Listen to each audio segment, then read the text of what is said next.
and your car is out of the lot. It really is that simple. That's a true story. Call Schroeder's today and keep those unwanted cars out of your lots. Online at schroederstowing.net. Just dial pound 250 and use the keyword tow truck. Schroeder's Towing, the best and fastest hookers in town. Average Amy's. Our coffee has caffeine and our muffins are cooked. You're not average. Your marketing results shouldn't be either. Cumulus Digital outperforms industry benchmarks by over 25%. Visit cumulusdigital.com to start outperforming today. Powered by Integrated Media, The Game TV. Sponsored by Shepherd's Glass. For auto, home, and commercial glass. ShepherdsGlass.com. In Chapin and West Columbia. The Game TV. Sponsored by Shepherd's Glass. Shepherd's Glass. It's the Game Network Traffic Report from the Schroeder's Towing Traffic Center. Broken down and need a tow or even free signage for your lot? Dial pound 250 and use keyword tow truck today.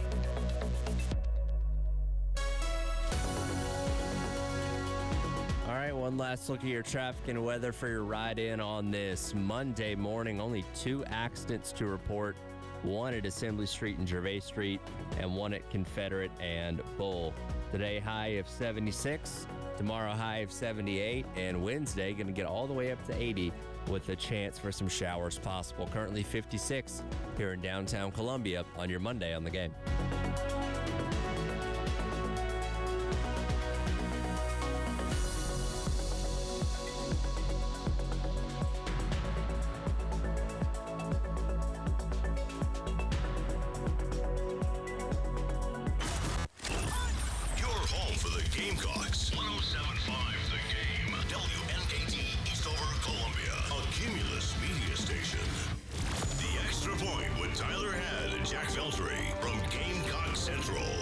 Text 803-404-6100 on the Game Network and on 107.5, the Game app.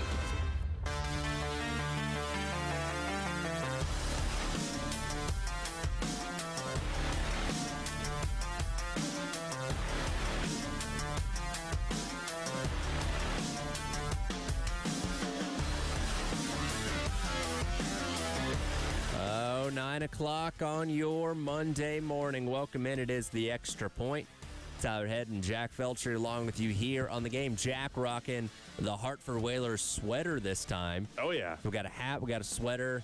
We got a T-shirt, too? No, I'm borrowing Caroline's sweatshirt because, okay. Yeah, so it's here. So, but yeah, man, the Hurricanes, man, they swept the Senators. That was a crazy game on Saturday. And by the way, this does not mean I'm a Hurricanes fan. I'm still an Islanders fan. But as I've said before, I am just Caroline's a massive Hurricanes fan, so I am cheering on for her success with her team. So I want her to be happy. Yeah, well, by marrying her, you're going to be a de facto Hurricanes fan at that point. Like, it is like the backup team, I guess, that I will loosely root for. Outside of those two playing each other, it's not really a conflict of interest. No, I don't think so. I mean, they're just in the same division, but besides that, not really that big of a deal. But yeah, man, good weekend. How about you? What's going on? Yeah, pretty good. My parents came, hung out on Saturday, took them to the State Museum. Nice. They'd never been to that before, so saw some cool stuff there. I love history and museums and all that kind of stuff, so I can entertain myself in those kind of places. And there's always new things they're bringing in. They're working on apparently an American Revolution display that's going to be coming up later on this summer, so excited about that. So yeah, good time. So that's at the State Museum? Yeah, okay. Yeah, State Museum. Never been. I love. You've never been? No, I love myself some history as well. So, dude, it's only a couple bucks. Go down there. I know. 3 floors worth of stuff. I know. That'd be awesome. But yeah, man, good weekend all around. And I was at the ballpark for 2 of the 3 games this weekend, and South Carolina had a pretty good weekend, I'd say, for the most part. I'd say so, and that's what we'll lead into right after our Sandstorm Pick-Me-Up.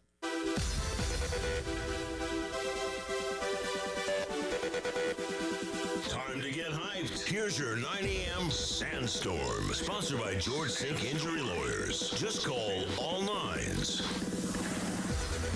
It is time for your 9 a.m. Sandstorm Pick-Me-Up, brought to you by South Carolina's largest injury law firm, George Sink Injury Lawyers. If you've been hurt in the car or at work, call George Sink now at 803-ALL-9s. And yes, indeed, it finally happened. I set the goal a couple weeks ago. Could South Carolina at least eclipse their win total from last year in SEC play to say that they at least weren't the worst team in program history when it came to games against SEC opponents? And by God, they did that. Took 2 out of 3 against Kentucky over the weekend to bring themselves to, 7-14 in conference play with 3 more series to go. So you're at least not as bad as last year's team. Congratulations. Yeah.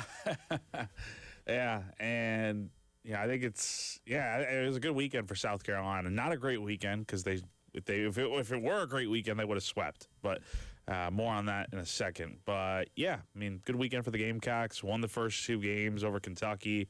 Friday was an absolute just wild game. 10-9 Carolina wins. And, Parker Marlott, man, coming in with the bases loaded, nobody out. It's kind of just like, hopefully you don't give too many runs. And I think it was 10-8 at that point when he had come in. Or no, it was 10-7.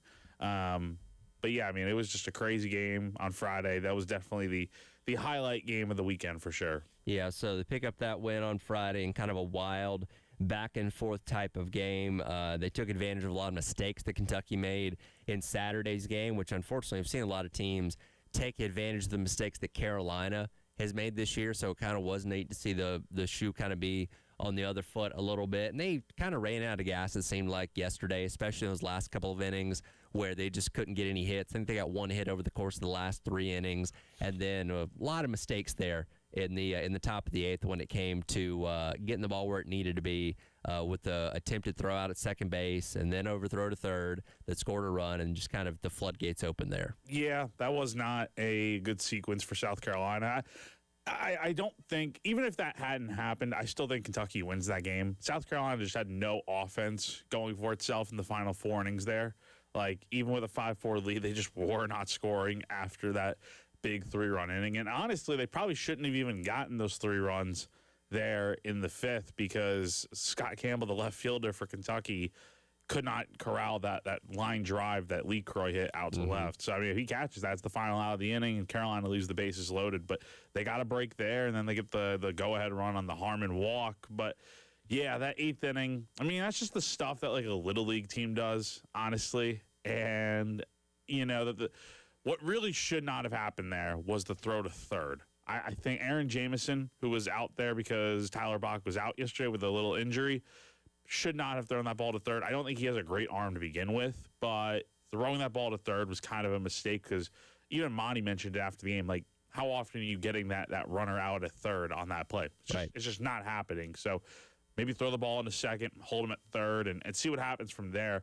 And again, it was 2 outs in the inning, and you were already tied at 5, so – but I think Kentucky was going to end up winning that game regardless. It's just the offense for them was showing up, and South Carolina's wasn't. Well, and theoretically, even if you would have thrown the ball to second, the runner gets held at third, if everything proceeds the rest of the inning, they still are up 7-5 because they have the stumble homer after that, and then, of course, tacked on a few more runs there in the top of the ninth. It just kind of seemed like Carolina ran out of gas, right? And the bats were great through those first couple games, then kind of returned to form a little bit with a bunch of strikeouts, 16 yesterday, I believe, and you're right, if it hadn't been for a mishandled line drive, they maybe don't score any runs there in the bottom of the 5th, and we're talking about a completely different game at that point in time. So, but you at least did enough to get yourself the 2 wins to start the series and get yourself to 7 wins in conference play. And Monty Lee, after yesterday's game, asked about his overall thoughts on the weekend. Well, look, anytime you went 2 out of 3, that's a good weekend. The one thing that I was as disappointed as I am, right now, just because we were in a position with 6 outs to go to sweep the series, it was good to see the guys as competitive as they were. Even when we were down, they didn't give in. They competed hard. And they were really disappointed too. Like I think they felt like we're gonna sweep this series. There was, I think, the expectation of winning today was super high. I don't think the guys just settled on winning the series. I did not get that vibe today. The guys came and hit early. They did all their early work. Good work defensively. A great batting practice. I thought everybody was amped up and ready to go. So I was proud of how we approached the game today, having already won the series in regards to the mindset of the players and how we competed during the game. Again, we didn't play our best baseball game, but we put ourselves in a position to win with 6 outs to go. We just didn't get it done, at the end of the game. But so it was a good weekend. Would have been a great weekend if we could have held on and won that game, and that's certainly disappointing. And yeah, that's how I feel about it. And Jack, we talked about this a lot lately, that we kind of have to talk about this team within kind of the bubble of whatever that game or whatever that series is, right? Because we feel like they're not ultimately playing for a whole lot right now, though you did put yourself in a position by virtue of LSU getting swept by Mississippi State this past weekend.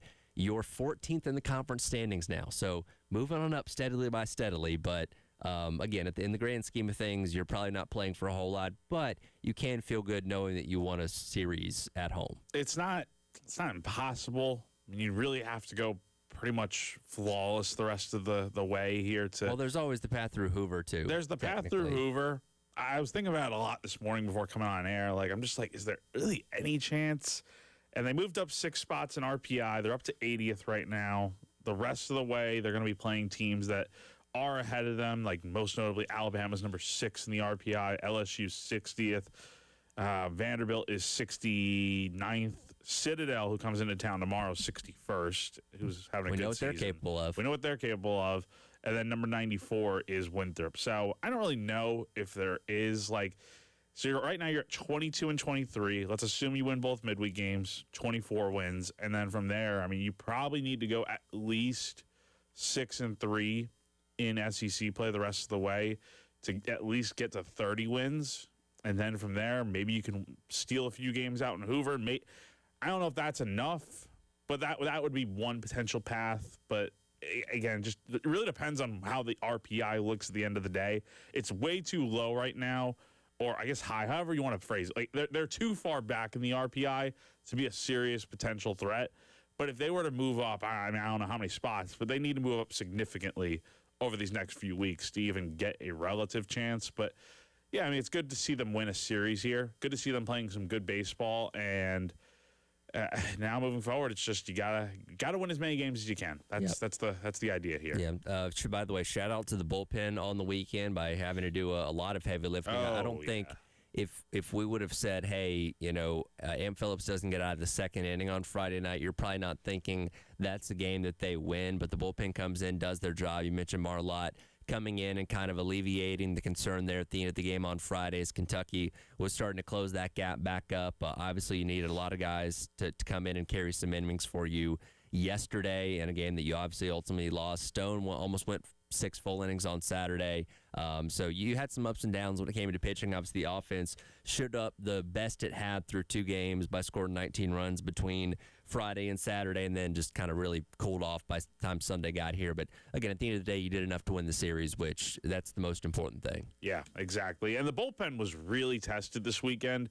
And, with the 2 short starts from the rotation, with Valentine only going into the 3rd and then Amp just not having a good outing, shortest outing of the year. Hopefully that does not happen moving forward, because that has not happened this year. I mean, South Carolina has typically gotten at least 5, maybe 6 good innings, even more, from their starting pitching every weekend each time through. And that's really taken a lot of pressure off the bullpen. But they have not really been put in a situation like this where they have to go out here and carry the load most of the weekend, and giving them a lot of credit.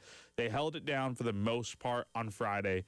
They were looking really good until that 8th inning yesterday when Alex Philpott came in and gave up a few runs.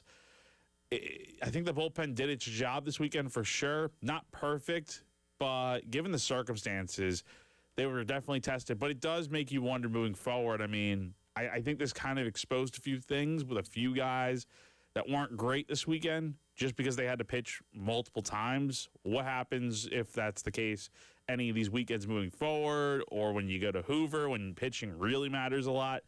It's just something to keep an eye on. But it's good to see South Carolina did have a lot of success on the mound this weekend with some of the guys that maybe had struggled before. By the way, shout out to Ethan Lazama. Really good weekend for him. 2 home runs, one of those being the Grand Slam on Friday night. And seeing here, he went 3 for 9, 13 on the weekend, but he had 6 RBIs. He's somebody, going back to the Missouri series a couple weeks ago, he's really kind of maybe found his groove a little bit at the plate. Yeah, he's looked really good at the plate. And he's getting hot at the right time. Now, the problem is there are a lot of guys in this lineup. Like, the top of the order is really good. 1 through 5 is good. 6 through 9 is kind of a different story. Yesterday was just, man. I mean, I know Bach was out, but, like, some of those guys in the lineup are just, like, it's just such uncompetitive at bats. That's kind of holding them back, I think, a little bit right now with the offense. But some guys are playing really well. Lazama, Lee Croy at the plate. So that's all you can ask for. Yeah, you had in your bottom 4, you had 1 hit on the entire day yesterday.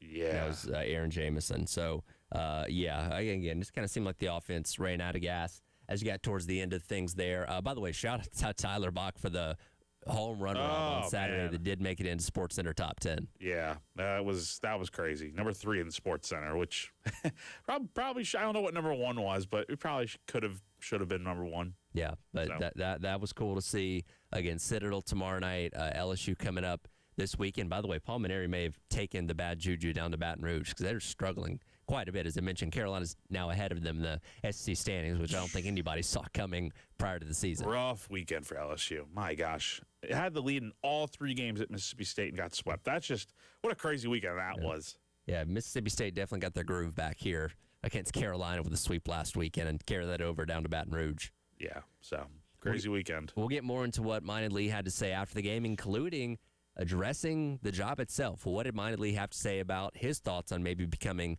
the full-time skipper next year? That's coming up next. It is The Extra Point. Tyler Head and Jack Feltry on your Monday on The Game. Wow, what a play. The Game Network. Columbia, Charleston, Florence, and Myrtle Beach. Powered by Integrated Media. The Game TV. Sponsored by Shepherd's Glass. For auto, home, and commercial glass. ShepherdsGlass.com. In Chapin and West Columbia. The Game TV. Sponsored by Shepherd's Glass. Shepherd's Glass.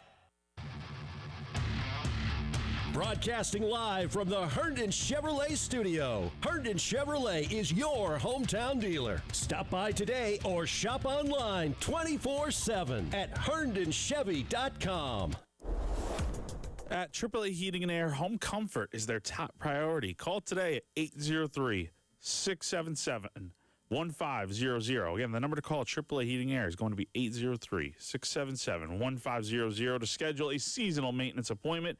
Let AAA's qualified technicians put your mind at ease with a thorough inspection and cleaning of your heating and cooling system. Join their popular AAA Comfort Club to take advantage of special extras like flexible visits, added discounts, and priority scheduling. AAA Heating and Air also offers indoor air quality products. These products work with your HVAC system to improve your home's air quality. Cleaning the air eliminates common household odors, removes allergens and pollutants, and can even improve sleep and reduce the spread of some viruses. So go to callAAAtoday.com for more info. Again, that is callAAAtoday.com. Tell them Jack from 107.5 The Game sent you on over.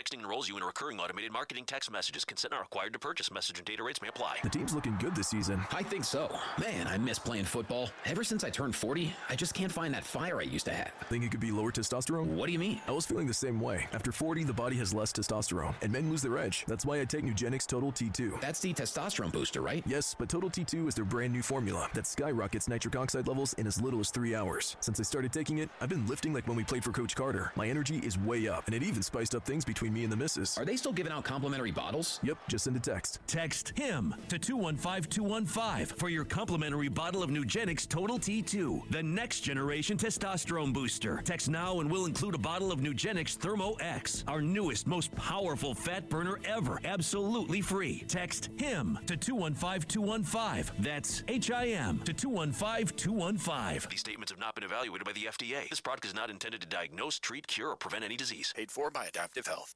Powered by Integrated Media. The Game TV. Sponsored by Shepherd's Glass. For auto, home, and commercial glass. ShepherdsGlass.com. In Chapin and West Columbia. The Game TV. Sponsored by Shepherd's Glass. Shepherd's Glass. Need a roof? Trust Crescent Construction. With over 20,000 roofs installed and counting, they've got the experience you need. They specialize in residential roofing, commercial roofing, and general contracting. Visit CrescentCarolina.com today for free estimates and free inspections. That's right, no cost, no commitment. Crescent Construction, quality you can count on. For all your roofing and construction needs, visit CrescentCarolina.com now. Hey, that was our exit. We're gonna miss the first pitch. Just gotta make a stop at Kroger. I promised I'd bring nachos. Nice. You have the Upside app too, right? Upside? What's that? Upside is a free app that gets you cash back when you buy groceries. And they just added Kroger stores in Columbia. Wait, I can get money back just for buying groceries? Yep. And right now, you can get an extra $10 bonus on your first Kroger trip with the app. That's up to $25 cash back on one grocery run. Even this Kroger store right here? Yes. Now pull over. Let's get some cash back on those nachos. Upside is now available for Kroger stores in the Columbia area. Download the free Upside app and use promo code FAM3 to get a $10 bonus on your first purchase at Kroger. That's promo code FAM3. Remember, use promo code FAM3. Offers vary by user and location at participating merchants. Go to upside.com for terms and conditions.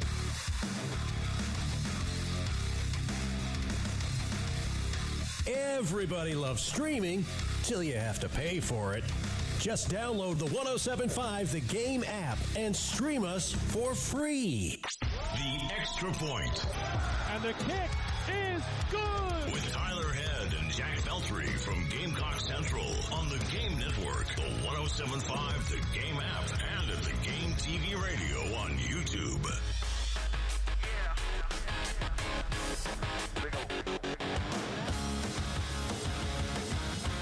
Welcome back in. It is the Extra Point. Tyler Head and Jack Feltry along with you here on your Monday on the Game, recapping Gamecock Baseball's weekend series victory over Kentucky. Again, Citadel coming into town tomorrow night, and then they'll be on the road at Baton Rouge this upcoming weekend, taking on a scuffling LSU team. We'll get to that more as the week goes along.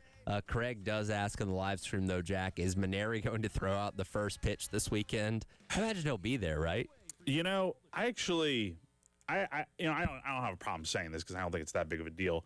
I did reach out to him over the weekend. I did ask, like, are you going to be at the series?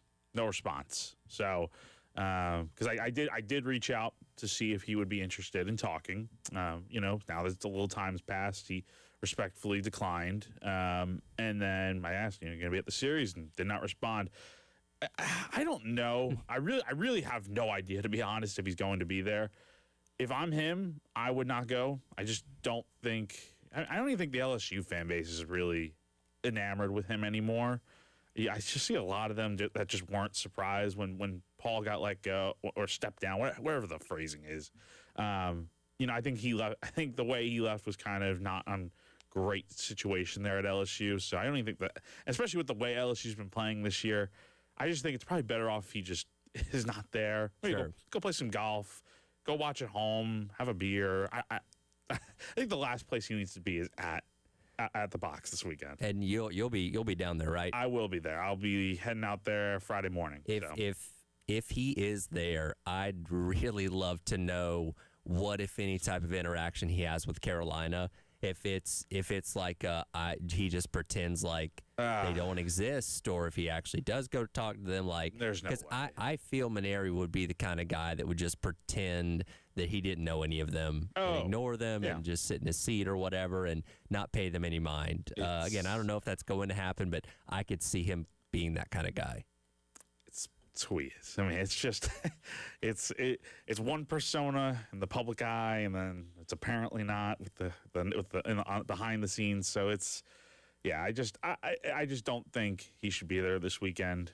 Watch from home. You want to sit in a box and that's it. That's fine. But I just don't think he needs to be at the series this weekend. It would just create, especially if he goes up to the team. I just don't think that's not the right thing to do here. Well, of course, it's been a little over a month since he last coached here at South Carolina after they got blown out by Arkansas on that Friday night. And since then, Monty Lee has gotten things a little bit more stabilized. Obviously not where we want to be. But Monty Lee was asked over the weekend, are you interested in the job? What's your thoughts on this job, and if you could potentially become the full-time head coach here? And here's what he had to say.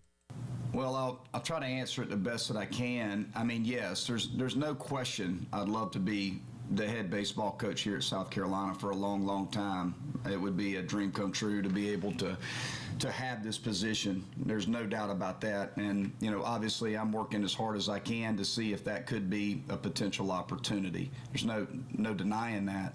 But that being said, my main focus is, again, trying to get the most out of this team and really only focusing on what I can control. The only things I can control really is my effort with this team every single day, my attitude that I bring to the field every day, and just trying to prepare this team to do the best of their ability. It's really out of my control past this season what happens. And so, that's probably the best way that I can answer it.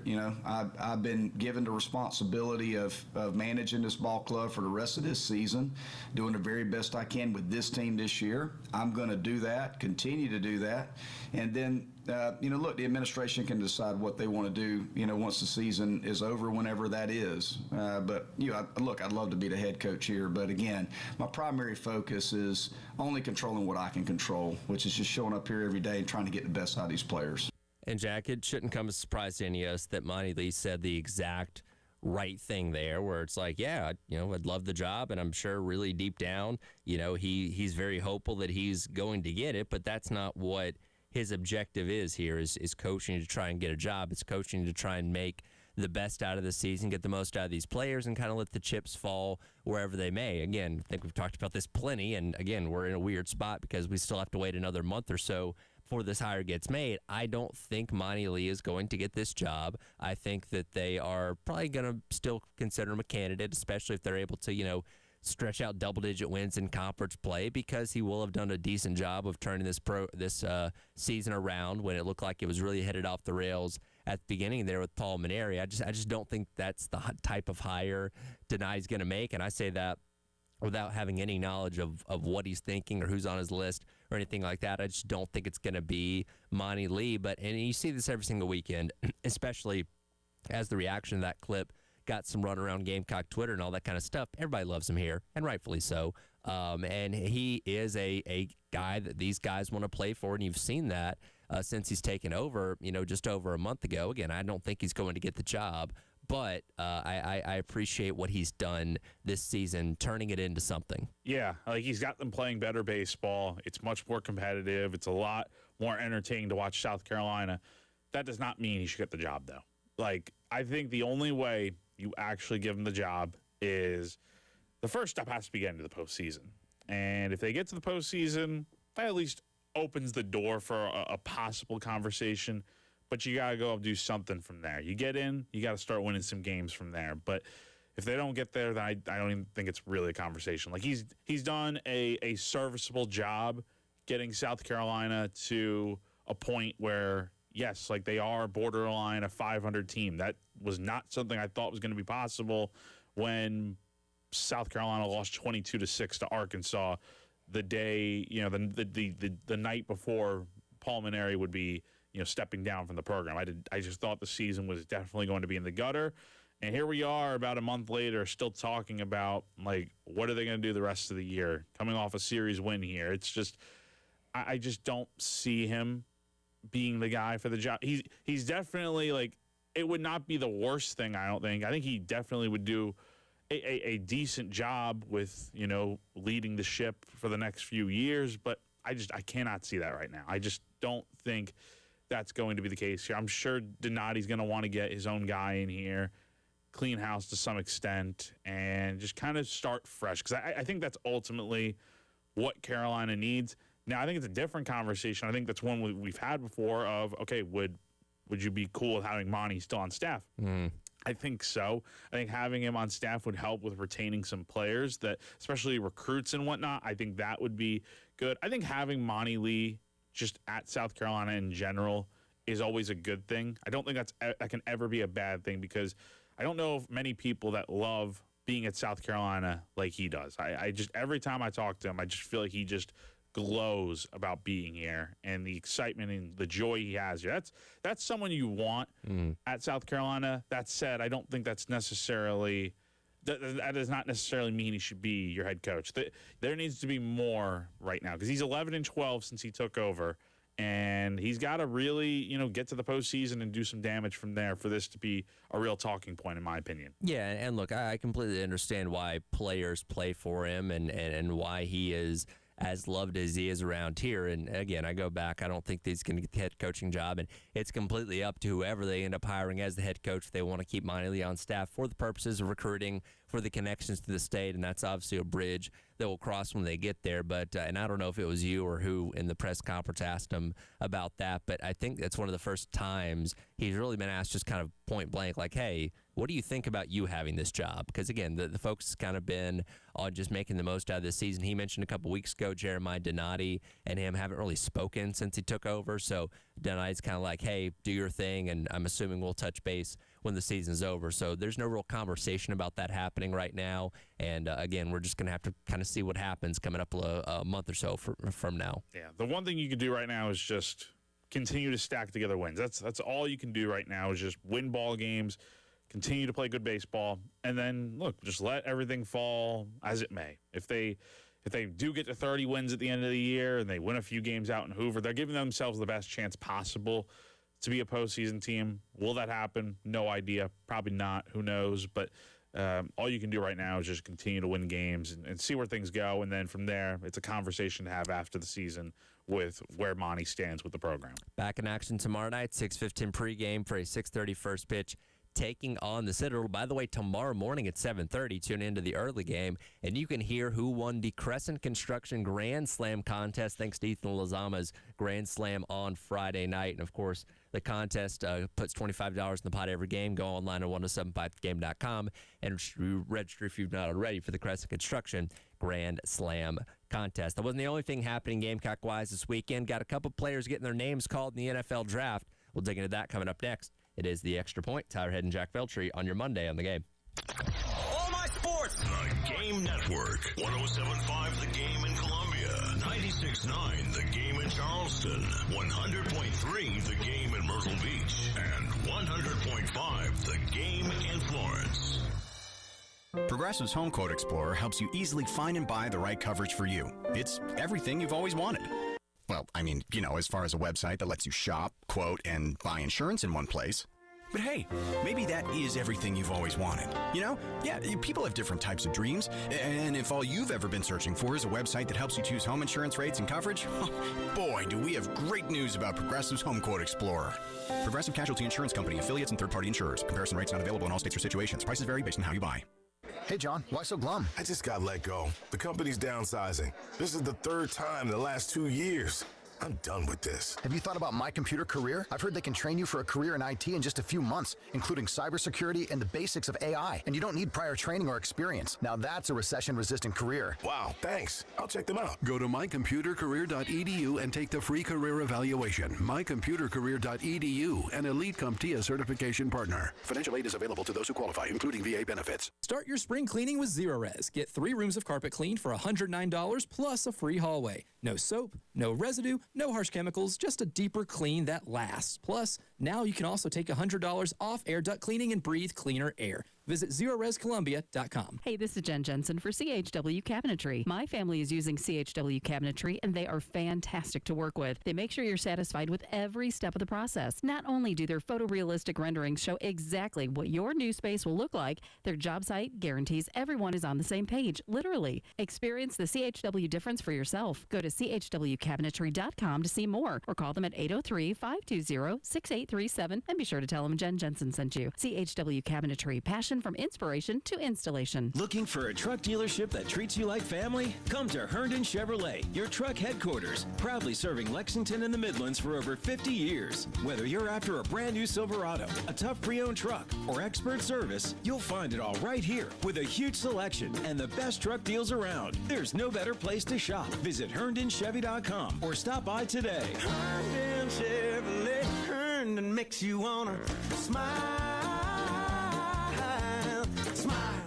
Warning to all sports fans. If you're still using a sportsbook, you're getting robbed blind. Here are the facts. Sportsbooks skim your payout for profit. On a $100 position, they take around $9 just to let you play. It's theft in broad daylight. On that same $100 position, sportsbooks pay out $500. Polymarket pays $650. That's because Polymarket is a prediction market, not a sportsbook. You trade against other people, not the house. That means more money for you and less for those greedy sportsbooks. Even better, it's available in all 50 states. Polymarket is so confident you'll never go back to those thieving sportsbooks that they're giving you $20 free for your first trade. Just download Polymarket in the App Store and use promo code PAW20 to unlock your $20 free trade. That's promo code PAW20 for a free $20 trade. It's time to stop letting sportsbooks steal from you. Delete that app and join the millions using Polymarket. Download Polymarket and use code PAW20 for $20 free. Trading not available in all jurisdictions. Check local regulations before trading. Restrictions and eligibility requirements apply. Texting enrolls you in a recurring automated marketing text messages. Consent not required to purchase. Message and data rates may apply. The team's looking good this season. I think so. Man, I miss playing football. Ever since I turned 40, I just can't find that fire I used to have. Think it could be lower testosterone? What do you mean? I was feeling the same way. After 40, the body has less testosterone, and men lose their edge. That's why I take Nugenix Total T2. That's the testosterone booster, right? Yes, but Total T2 is their brand new formula that skyrockets nitric oxide levels in as little as 3 hours. Since I started taking it, I've been lifting like when we played for Coach Carter. My energy is way up, and it even spiced up things between me and the missus. Are they still giving out complimentary bottles? Yep, just send a text. Text HIM to 215-215 for your complimentary bottle of Nugenix Total T2, the next generation testosterone booster. Text now and we'll include a bottle of Nugenix Thermo X, our newest, most powerful fat burner ever, absolutely free. Text HIM to 215-215. That's HIM to 215-215. These statements have not been evaluated by the FDA. This product is not intended to diagnose, treat, cure, or prevent any disease. Paid for by Adaptive Health. The Extra Point. And the kick is good! With Tyler Head and Jack Beltry from Gamecock Central. On the Game Network, the 107.5, the Game app, and the Game TV radio on YouTube.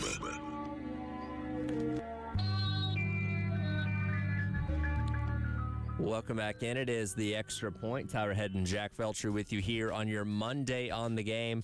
Of course, the NFL Draft dominated headlines this past weekend. We reacted to round one this past Friday, and we still have not heard a Gamecock's name be called by the end of the show on Friday, as rounds 2 and 3 took place on Friday night, then 4 through 7 on Saturday. Didn't have to wait super long into Friday to finally hear Brandon Cissay's name called. At pick number 52, Brandon Cissay was selected by the Green Bay Packers. With the 52nd pick in the 2026 NFL Draft, the Green Bay Packers select Brandon Cissay, defensive back, South Carolina.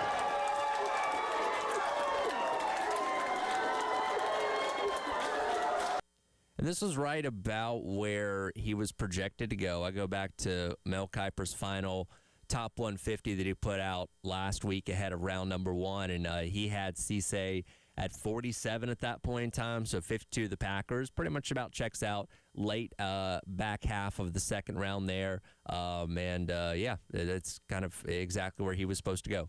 Yeah, not really a surprise that he got picked in the second round there. I think maybe he had to wait a little bit longer than anticipated. But, yeah, went on day 2 of the draft, not a surprise, and going to the Packers where, yeah, he definitely fits what they need out there in the secondary, and I think it's a good pick for them.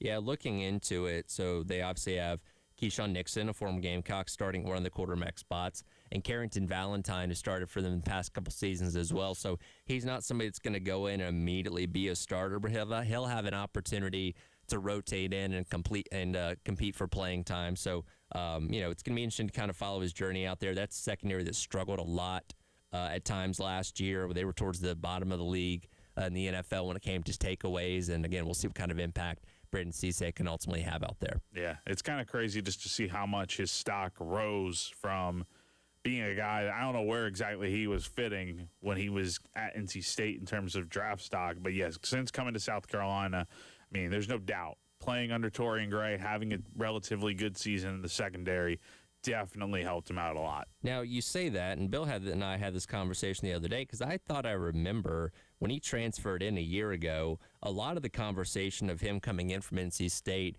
as that he was thought of as one of the higher-end cornerbacks that was going to be going into the 2026 draft. I don't know if people necessarily slotted him in as a second-round pick at that point in time, but from what I remember, I thought the conversation was like, hey, this is a guy that could be drafted pretty high next year. Yeah, I mean, I saw some mocks early on that were first round for him.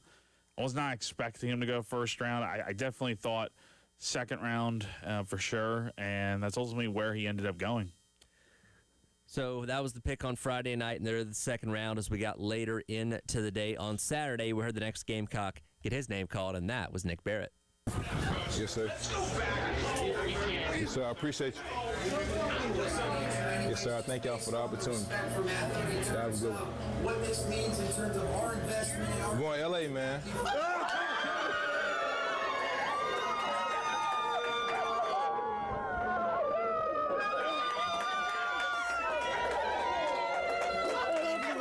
So Nick Barrett going to be going to the Los Angeles Chargers, joining Jim Harbaugh's team out there. And again, we talk about this a lot, leading up to the draft and how cool of a story he is. Somebody that was willing to be unselfish, right? 2 years ago, he opted to take the red shirt when he had so many of those other guys that ended up getting drafted themselves in last year's draft that were, taking a lot of those reps. He didn't transfer out. He stayed here at Carolina, got his opportunity to finally be a starter this past year, and did play an important role on that defense. He's going to go to a place like L.A. where he's got an opportunity to be a rotational guy, as we kind of expected.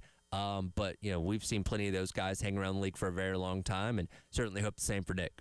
That definitely was the best thing for him, I think, taking that red shirt, just because, again, South Carolina really loved to rotate, like the hockey shift sort of thing they did 2 years ago on the defensive line. But I think redshirting was probably the best move for him, just because there were so many other guys that were definitely ahead of him on the depth chart, and just to a point where, yeah, if he comes back, he's automatically going to be one of the clear, not just leaders on the team, but a definite starter on that defense. And it ended up being a really good move. I mean, he had 42 tackles this year.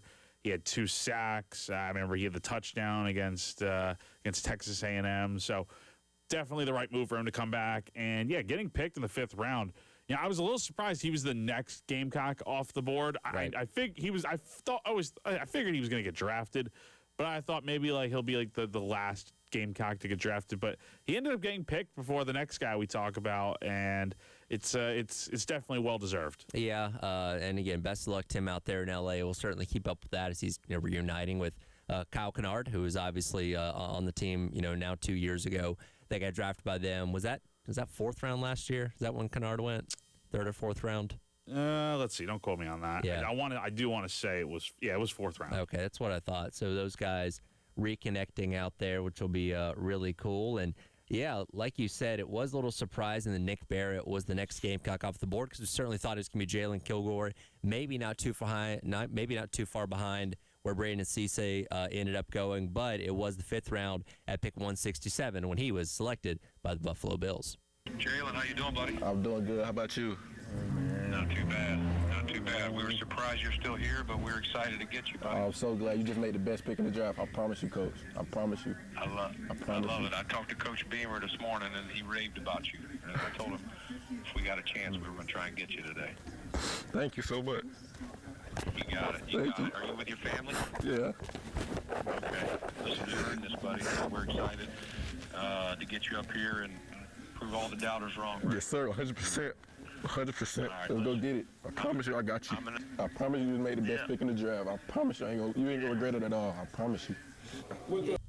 And you hear the emotion in his voice there. Again, we kind of expect him to go a lot higher than he ultimately did. Ends up sliding. Now, you can slide for a multitude of reasons. It can be injury related. It can be, hey, you didn't interview well, or there's something about your character that they don't like. And I don't think that was a problem with Jalen Kilgore. He's been a perfectly fine dude in the time that he's been here at Carolina. When we've got an opportunity to interview him here, or when you guys meet with him during the weekly media availabilities, he seems great. So I don't think it was a character issue. He did play a lot of last season hurt. Maybe that played in to why he ultimately fell into the 5th round of the Bills. Yeah, I'm just trying to think, because I'm waiting for the moment to happen when he finally does get picked, because I had a pre-write written for him since we split it up at GC. But I don't know why, honestly, because again, it's not a character issue. It's not. I mean, he's a good player. I think he had a decent year last year.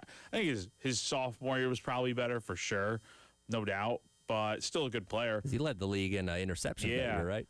Yeah, that's right. There was just a lot of. It was very noticeable. There are a lot of DBs and then a lot of safeties being picked before him. And I'm just like, why is this guy falling as far as he did?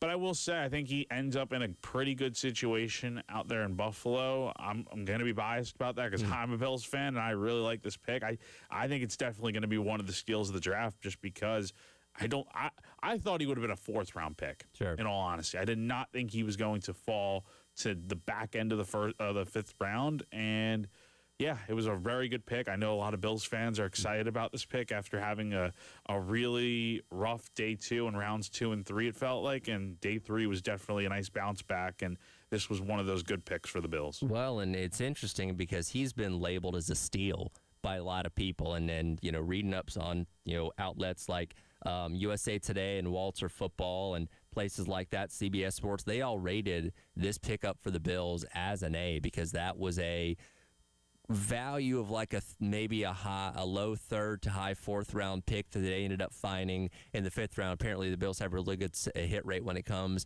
to their fifth round picks, over the years. And I've seen a lot of people say, hey, Jalen Kilgore might be one of the steals of the draft for the Bills, getting him at that point in the time. Yeah, I think it could go down as that being the case. Again, the Bills, they definitely emphasize getting help in the secondary in this draft, drafting a few DBs, and Kilgore's one of those guys that I think could come in and learn a lot and maybe be an impact guy. They're going to need him out there, so I really like the pick for the Bills there. So those are the 3 guys that got drafted. What is everybody else going to be doing as far as undrafted free agents mini camps go? We'll tell you about that coming up on the other side. It is The Extra Point. Tyler Head and Jack Veltri on your Monday on The Game. Wow, what a play. The Game Network. Columbia, Charleston, Florence, and Myrtle Beach. Since that win at Clemson by the Gamecocks, things haven't gone well. Let's spin back to the good old days on the Game Network. Horns downs, and you can put Spurs on this one. A 79-62 win for the Gamecocks. Like I said, you won't keep them off the floor tonight. The students come rushing onto the court, and South Carolina celebrates the victory. Now that's some good feels right there. From 107.5 The Game and The Game Network. This is a Westwood One Sports Minute. Bury the brooms, because the Houston Rockets are not going home yet. A must-win Game 4 was in front of them, and they dismantled the Lakers 115-96 to stave off the sweep. Electric defensive performance that forced LeBron James into one of his worst career playoff performances in at least a couple more days. Houston's alive. I'm Drake Toll.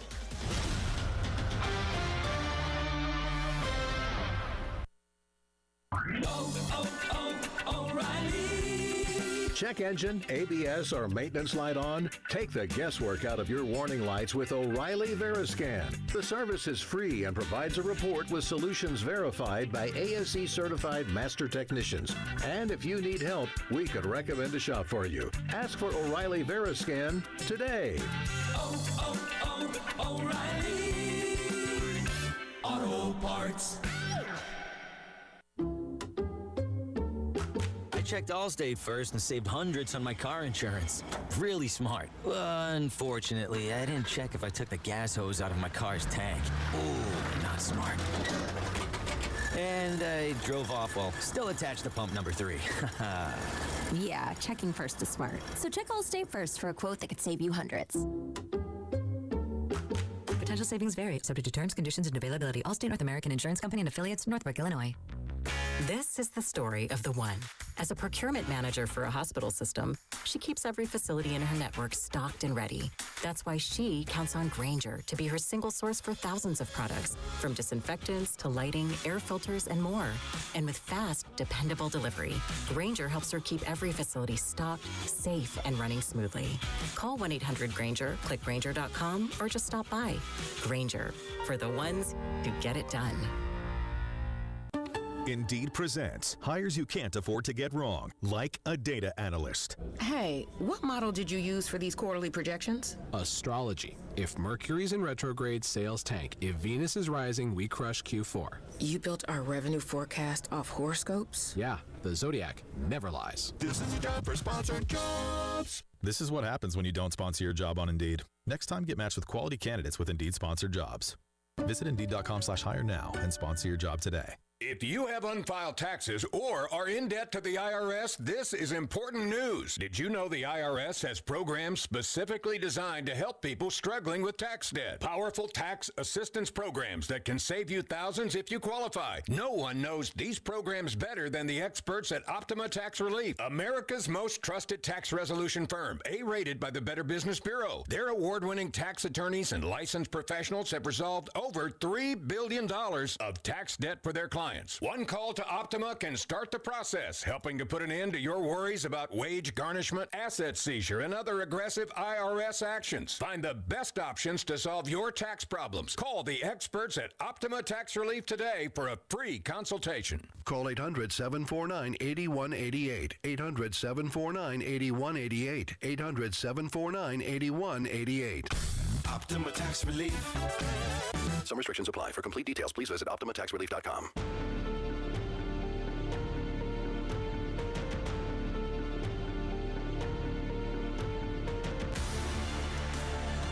The Extra Point with Tyler Head and Jack Veltri from Gamecock Central on the Game Network and the 107.5 The Game app.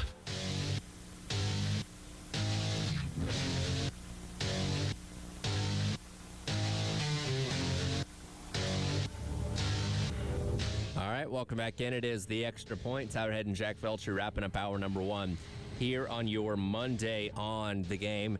Yeah, I thought about this over the weekend, Jack, when Jalen Kilgore got selected by the Buffalo Bills. That is the second straight draft that a Gamecock has gone to Buffalo. TJ Sanders, going last year. I forget what round that was in. But I thought back to Pro Day 2025. Jack Veltri is spotted talking with Brandon Beane for an extended period of time, and since then he has drafted two Gamecocks. Jack, do you have any hand in the Gamecocks having two guys drafted by the Bills in the past 2 years? I wish I could say I do. I don't know. Some of the decisions Beane was making this weekend, I can't say he had my stamp of approval with some of the picks, but I know a lot of Bills fans were definitely wondering why the heck is he trading. First off, I had no problem with him trading back in the first round.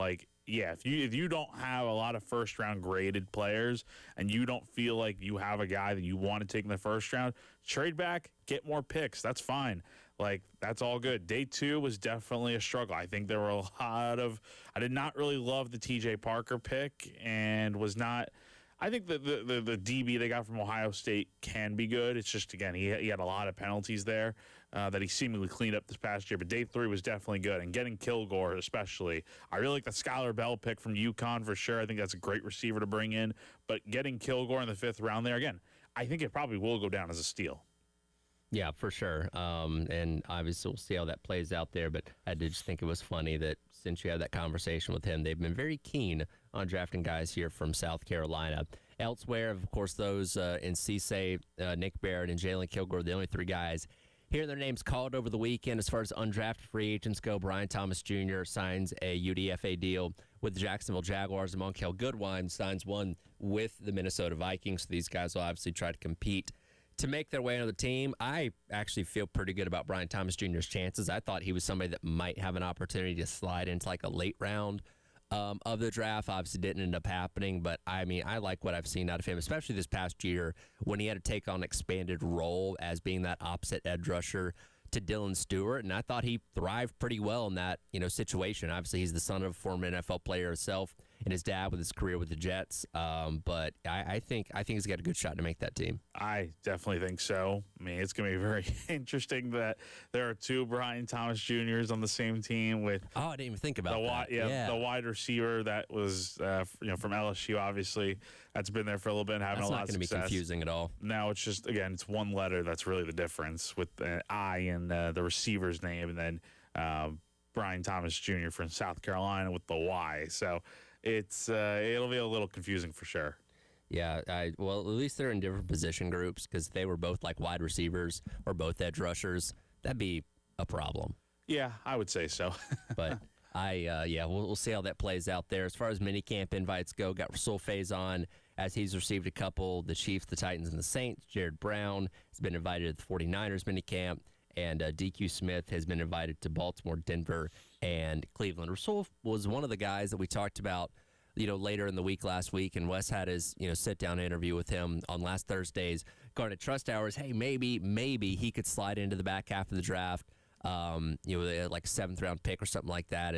Again, he had a productive college career. Obviously didn't end the way that he wanted it to because last year was a little bit off, but he had those 1,000-yard seasons when he was at Utah State and was somebody that could have gone and potentially gotten drafted a year ago if his eligibility hadn't been able to get worked out here at South Carolina. Again, he'll get an opportunity in camp. Again, I think the age is working against him a lot in terms of being a 25, 26-year-old running back going into the league as a rookie, but we'll see what happens. Yeah, I didn't think it was a great chance of him being drafted. Maybe if a lot of running backs were coming off the board, maybe, but I just, he didn't really have the best season last year at South Carolina. I think this more of having the prove-it type of deal makes a lot more sense in the grand scheme of things of, like, what was going to be the better chance of happening, him being drafted or him getting a invite to minicamp. And I think getting the invite to minicamp was probably a little bit more likely. Yeah, and again, when we talk about these guys signing undrafted free agent deals or going to these mini camps, you can kind of pick and choose your situations a little bit, and specifically when it comes to being an undrafted free agent in terms of what they have, what those specific rooms look like as far as what position you're going to play, to give yourself the better chance to make the team. And we'll see what happens. Again, I like Brian Thomas Jr.'s chances of making that team just based on what I've seen out of him, here at South Carolina, but we're certainly going to be rooting for all these guys.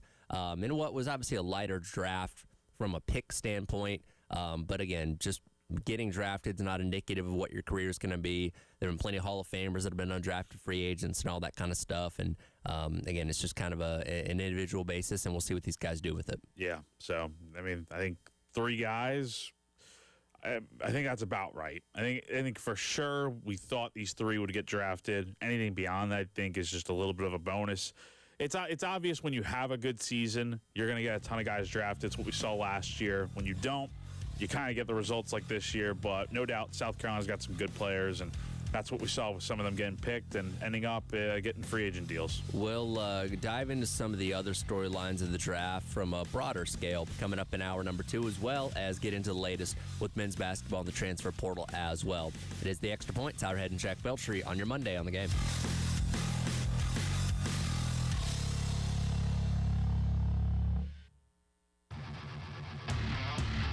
Broadcasting live from the Herndon Chevrolet studio. Herndon Chevrolet is your hometown dealer. Stop by today or shop online 24/7 at HerndonChevy.com. Started here for our friends over at Twin Peaks, right down the street from us here in the Vista. It was another loaded weekend of sports, and hopefully you got over to Lodge, taking some of that great action. Well, guess what? Tonight, tomorrow, this weekend, every single day is a good day to get down to the Lodge and watch whatever sports you're interested in with TVs as far as the eye can see. Again, you can't turn your head there without seeing something on one of those big, beautiful televisions. Delicious scratch-made food, and, of course, those 29-degree draft beers. So what are you waiting for? Go down there, pull up a bar stool, order some food, order a beer, and just sit back and watch sports. There's no better way or place to do that than with the friends over at Twin Peaks. Again, tonight, tomorrow, this weekend, whenever you're feeling hungry, whenever you want to watch some great sports on some giant TVs, they've got you covered. Twin Peaks, right down the street from us here in the Vista, eats, drinks, and scenic views. Running a business means wearing multiple hats. So if you're like me, you probably started out using your personal phone, taking client calls and texts nonstop. As my business grew, I needed something smarter. That's when I switched to Quo, the #1 business phone system. Quo works right on your phone or computer. No carrying 2 phones, no clunky landline, just one easy app you can try for free. Your team can share one number and handle calls and texts together like a shared inbox. Any teammate can jump into the conversation, so customers get faster responses. And Quo's AI assistant summarizes your calls and responds to customers 24/7, so you never miss a lead or opportunity. All this starts at just $15 a month. That's basically 2 coffees. You can even keep your current business phone number. Find out why 90,000 businesses trust Quo. Money is on the line. Always say hello with Quo. Try Quo for free at quo.com/sports. That's quo.com/sports to try Quo free. QUO.com/SPORTS. I'm Dan Morgan of Morgan & Morgan. Last year, millions of people called us for representation. Why? Because trust grows when you win, and we've won a lot. Over $30 billion and counting. When you call America's largest injury law firm, you're calling a family. You're calling an army, our army. You're calling somebody who will fight for you. Injured? Let our family fight for your family. Morgan & Morgan, forthepeople.com. Joe Standifer, Esquire, 11915 Plaza Drive, Suite 301, Murrells Inlet, South Carolina, 29576. The Colonial Life Charity Classic is coming to the Wood Creek Club right here in Columbia, May 14th through the 17th. This is your chance to watch the next generation of PGA Tour stars up close. Before Justin Thomas and Scotty Scheffler were household names, they were right here on the Korn Ferry Tour. This is where the journey begins. Every shot bringing them closer to the PGA Tour. Tomorrow's champions are teeing it up today. Get your tickets now for the Colonial Life Charity Classic. Hey, this is Terry Ford. Got a little story time for you. If you're a business or property owner and you're needing to deter any unwanted cars from parking in your parking lots, definitely call Schroeder's Towing. They'll provide signage for your business completely free of charge. Anytime a vehicle is parked in your lot that shouldn't be, Schroeder's Towing will be there to make sure your lot stays open for your employees, customers, and tenants. Trust me, I know firsthand what happens when you ignore Schroeder's Towing signage. Just go online at schroederstowing.net. Just dial pound 250 and use the keyword tow truck. Schroeder's Towing, the best and fastest hookers in town. At Average Amy's Coffee Corner, our coffee has caffeine, our muffins are cooked, and our services, well, we're here. Come on by for an average cup of joe. Average doesn't build great businesses. Cumulus Digital does, outperforming industry benchmarks by more than 25%. We deliver smarter digital marketing to over 4,000 local businesses every month and drive real, measurable growth. You're not average. Your marketing results shouldn't be either. Visit cumulusdigital.com to start outperforming today.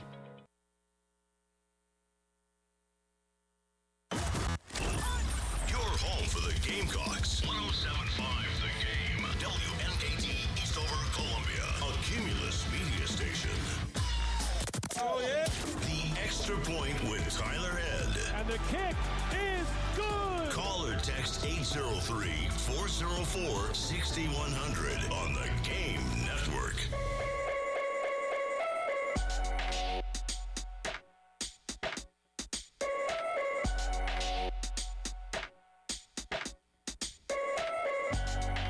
Welcome back in. Hour number 2. It is the Extra Point. Tyler Head and Jack Veltri with you here on your Monday on the Game. We'll get back into some NFL draft stuff coming up here in just a minute, but do have a few things to hit on when it comes to basketball. On Friday afternoon, the board met to approve athletic contracts, and one of those was for Bob Dunwald, the assistant coach for South Carolina men's basketball, as he has been finalized for a 2-year deal worth $400,000 each season. They're all, of course, incentives baked into that where he can make more based on what the team ends up doing there. But that's your specifics of his contract now. Still got one more spot open on that for an assistant coach on that staff. Of course, you have lost 2 since the end of last year. But now we know what Bob Dunwald's going to be making as an assistant here at Carolina. Yep. So that's good to see. And again, it said contracts, but I think it only ended up just being his contract. Did not see anything for Duquette. I think that's mainly just because he's a consultant. Yeah, I was wondering. I was like, is that different? Because again, typically these are things for coaches, and he's not a coach. We actually don't really know everything about his role yet. Like you said, it is more of an advisory type of GM-esque type of role, but I don't know if that's something that would be met on in the same way as an assistant coach. Yeah, so just interesting how that works. But yeah, so they have Dunwald officially approved with this contract now, and yeah, we'll see what South Carolina does. here the rest of the way. No new portal action to really speak of. They've had a few guys on visits, but now I guess it's just a matter of waiting to see if these guys are going to commit. Some of the guys they've had visit, I haven't seen them commit to other schools yet, so we'll see what happens with decisions being made here. But yeah, South Carolina just kind of, it's a little dead right now, but in terms of getting guys, but they've had guys on visits though. Yeah, and it's kind of the same names that we were talking about, going into the weekend.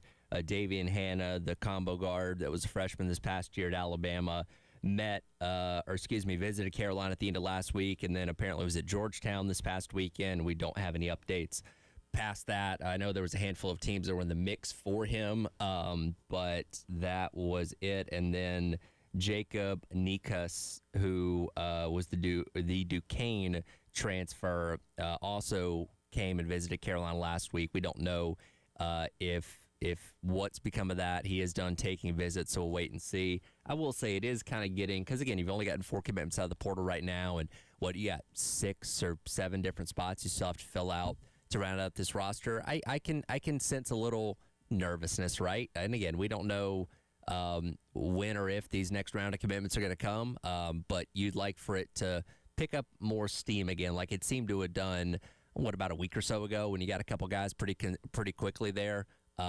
So again, you got spots to fill, and again, it's time to do it, obviously, but you'd like to see more names coming in, hopefully. Yeah, but I mean, it's not like, look, there's only so much South Carolina can do, right? I mean, if there is any nervousness, I mean, I'm not feeling any of that. I think it's just, look, they're doing what they have to do. They're getting guys on visits, and you can't make the decision for the kid, essentially, right? They're going to take their visits. They're going to take their time doing it, and when they're ready to make a decision, they'll make a decision. And so I think it's just kind of a waiting game at this point. And yeah, I think if South Carolina doesn't get the guys that they've had on visits here, then sure, I think you start to worry a little bit more seriously. But I think it's a little bit of a stretch, in my opinion. I think they've gotten 4 commitments so far. You look at a lot of the schools out there that, in the On3 portal rankings, a lot of them are kind of in the same ballpark of where South Carolina is, of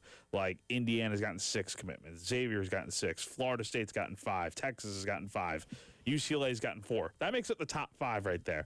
South Carolina's at 15 in the rankings. They've lost about the same amount of guys as a lot of these different schools, and they have 4 commitments. So I don't really think, it's not like they're that far off from where all these other schools are in terms of, like, do they have enough commitments right now, even with all the spots they still have to fill in the roster. So until we learn of where these other kids that are visiting there are going to go, and if it's not South Carolina, then I think you start to have that conversation a little bit. But I don't think it's overly concerning right now. Yeah, and obviously we'll wait and see when the next round of commitments does end up coming for South Carolina. Getting back to the NFL draft, over the weekend, the SEC once again beat its own record. I believe last year it was 79. This year, 87 total players drafted. They did not have the most in the first round. The Big Ten won the first round. But for the draft as a whole, once again, the SEC ends up having the most players drafted. Again, the history of the draft with 87 guys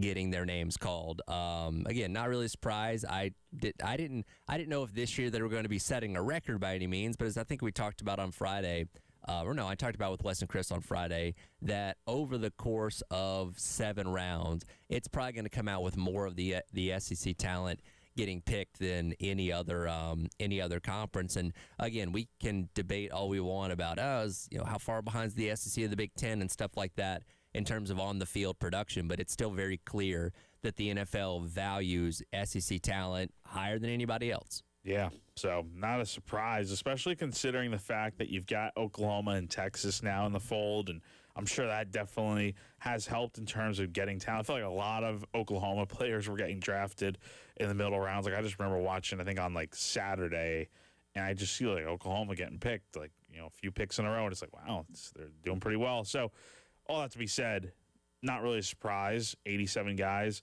What is a little bit of a surprise, I would say, there were a few schools with 0 picks, most notably North Carolina, Wisconsin, and Colorado. Which of those surprises you the most? I think probably Colorado, maybe a little bit. It's tough to say because Wisconsin, I would like to say, is probably the biggest surprise because I think they're probably the best program out of the three. But they really have not had much success as of late. Last season was very bad. And again, talking about South Carolina for a second. Like, when you have success, you're going to get a lot of guys drafted. When you don't, the numbers fall. That's what happened to Carolina this year with only 3 guys getting picked. UNC did not have a great year. But again, that was year 1 under Belichick. I think Colorado's probably the most surprising just because of the guys they have had drafted over the last few years. Obviously with Shedeur and Travis Hunter, but they've had other guys picked from Colorado, over the last few years. I think it is just a surprise just that they did not have anyone go this season. I would say Wisconsin's probably the most surprising one for me, and it's almost kind of like a cliche when we think of Wisconsin just produces really good offensive linemen, but when you go back and look, the last time there was a draft without a Wisconsin offensive lineman getting drafted was 2018. Like, they're consistently putting O-linemen in the NFL draft pretty much every single year. And for the fact that not one of those guys, and I don't know what the eligibility standing, with those guys was this past year, but to have nobody else drafted at all. And in fact, last year they only had 2 7th-round picks. So this is last year was not great from a where the players went standpoint. Then obviously to have none this year really speaks volumes to where the Wisconsin program is, because you look up and down NFL rosters, there are Wisconsin guys everywhere. They are a program that's routinely pumping out NFL talent, but it does speak to kind of where they're at right now. That seems to maybe have come to a screeching halt. Yeah, so definitely surprised on all fronts. I think UNC is probably the one that's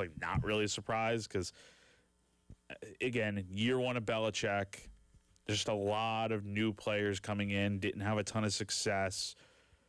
It maybe I was surprised to a little bit of an extent, but I think Colorado and Wisconsin, just because of what they've done the last, with like you said, Wisconsin having a lot of guys in the NFL that went there, and then with Colorado, they had a lot of picks the last few years, so definitely a surprise on those fronts. Well, and the North Carolina one comes, I guess, surprising because the whole thing around bringing Belichick in was, North Carolina is going to become the 33rd NFL team, whatever that means. I always thought that was a stupid way to phrase it by Michael Lombardi. But your thinking is, they're going to be a talent factory, and especially for a guy like Belichick, who's known for developing talent at the next level, it didn't happen for any of those guys, right? And again, that's only year number 1, but it's surprising that not at least one guy got their name called. And I can't even think of anybody from North Carolina was even really in contention to be a draft pick, and obviously they wouldn't have gone, very high. But yeah, just kind of odd for it, especially again, a couple places Wisconsin, North Carolina that do pretty regularly put guys in the draft. To have none is surprising. Yeah, most definitely a little bit of a surprise, but again, you gotta have success, and when you don't, you're not gonna get guys picked. So that's what happened here. Yeah, well, and success is only so important because look, we've seen plenty of really good players come from bad teams. You're playing one of 11 spots, whether you're on offense or defense, so you can only do so much with it. But yeah, the general perception is the better you are, the more talent's going to be. The better your team is, the more talent is probably going to have an opportunity to play at the next level. And obviously, neither one of those teams are very good. Neither was Colorado this past year, and because of that, or part of that being that they just didn't have high caliber talent compared to teams they were playing against. Yeah. So, anything else stand out from the draft? Did you see the what's his name? Eli Heidenreich from Heidenreich. Yeah. That was sick. That was pretty cool. That was sick. And this guy's actually a very good player. I could not help but notice he had at the combine, he put up very similar numbers, almost identical to Christian McCaffrey a handful of years ago when he was going through the combine. He kind of just gives off, besides wearing the same number as McCaffrey with 22, he just puts up some really, he just kind of gives off that McCaffrey vibe. Yeah. Honestly, and I think this could be a little bit of a steal here in the late rounds. And yeah, it's always cool to see somebody from the academies getting picked. Well, and especially he was a Pittsburgh kid. He was in the green room like as late as he went. He was in the green room, got to walk out on stage, with all the Steeler fans there, and that's something you don't really get in the later rounds of the draft. Typically, by the time you get to the end of the second round, early third round, most of the guys that are getting getting picked are gone. And again, it makes sense because he lives or is at least from the Pittsburgh area, so he was in the area anyway. But that was neat to see. Again, great crowd reaction. I thought Pittsburgh as a whole did a really good job hosting the draft. I thought the vibes were cool on Thursday night. We talked about when they did the Renegade thing, when they made their draft pick. And I don't know. Again, I wouldn't maybe attended it myself in person, but they did some cool stuff this weekend. Yeah, it was very good. I enjoyed watching it. And, yeah, man, looking forward to seeing what's next. The draft is going to D.C. next year, which is going to be – and did I see it right that it's going to be – kind of where is it called? Where the Capitol is that right? Like where is it supposed to be in DC? It looks like it's going to be along the National Mall. Yeah, based that's on the right. renderings. Yep. I forget if that was in front of the Capitol or the Washington Monument or the Lincoln Memorial or whatever, but it's going to be somewhere seemingly in the heart of DC, which that sounds pretty cool from an optics standpoint. So we'll see, but. Yeah, the NFL is taking this to some pretty interesting places so far, and that'll probably be the most unique for sure. No, that'll be awesome to see next year. It'll be really cool, and man, good draft all around. You know what's going to be really funny is, because, again, D.C. is just a tourist, bonanza there. There's going to be people coming in from all over the world that are just trying to, see the sights and sounds of, the nation's capital. They're going to be wondering why all of these people are in football jerseys standing near the Washington Monument watching a guy on stage read off names. Yeah. They'd be like, well, what is this? What is going on? Oh, man, yeah. No, that's definitely crazy. But it'll be, it was a good draft this year. I think the Bills did pretty well, all things considered, in the later rounds. You feel good about the Falcons? I feel all right. This draft didn't blow me out of the water. And again, they didn't have first-round picks, so they weren't able to go out there and get somebody that really, jumps off the page at you right with their first pick. But I thought all things considered, it's okay. They addressed, some areas of need. Obviously, you're kind of starting over with Kevin Stefanski as the head coach anyway, so we'll see. And we'll get into Mel Kiper's draft grades coming up here in a minute. I don't live or die by those kind of things. No. Again, you've seen plenty of teams that have gotten bad draft grades turn out to be fine. But I thought all things considered, it was okay. Yeah, so. We'll hit the headline of who is the most notable player to maybe not get drafted this past year or this past weekend. We'll talk about that coming up next. It is The Extra Point. Tyler Head and Jack Veltri on your Monday here on The Game.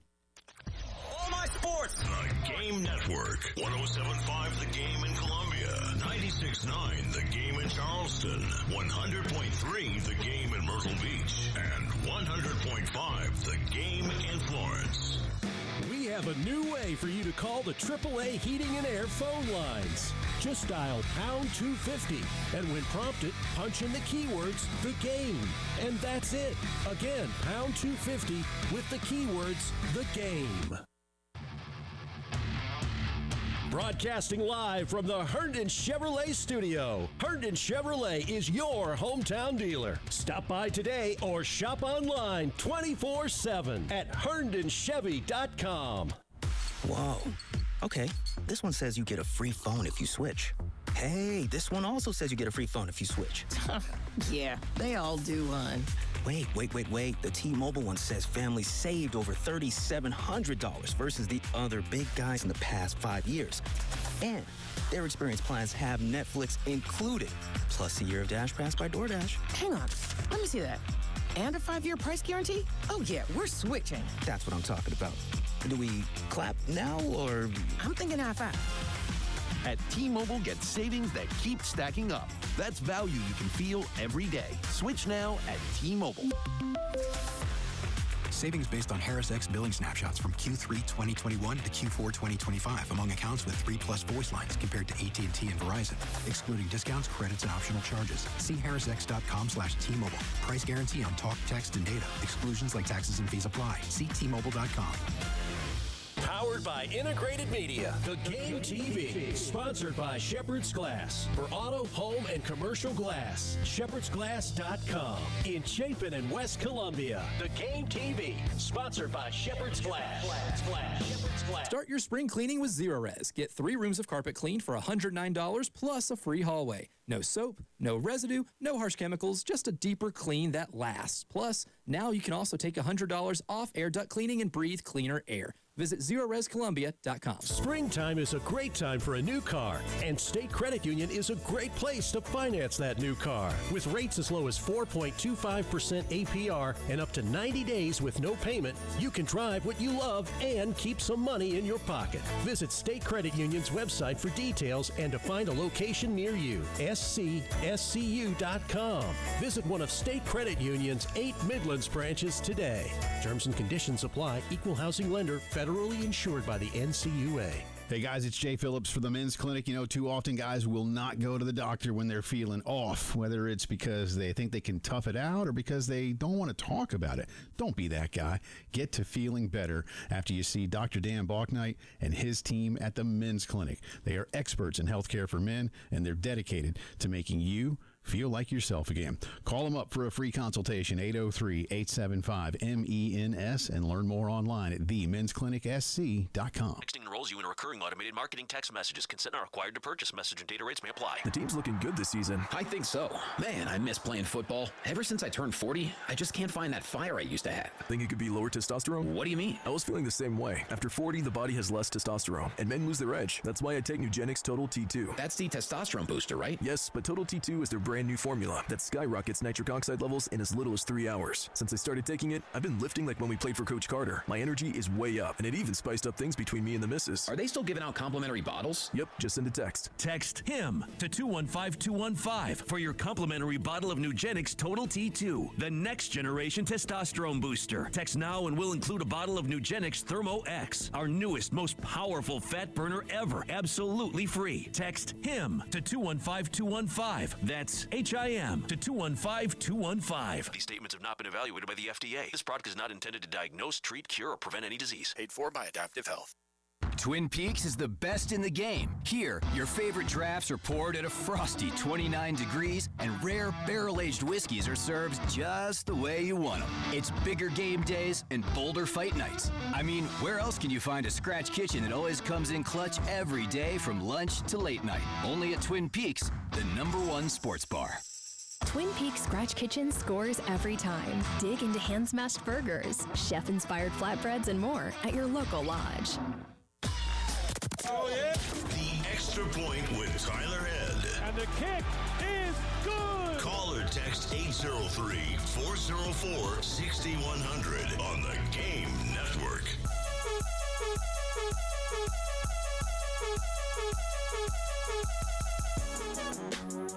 Welcome back in. It is the Extra Point. Tyler Head and Jack Velcher with you here on your Monday on the Game, recapping all things NFL draft. And one of the bigger headlines coming away from the weekend was somebody that didn't hear their name called.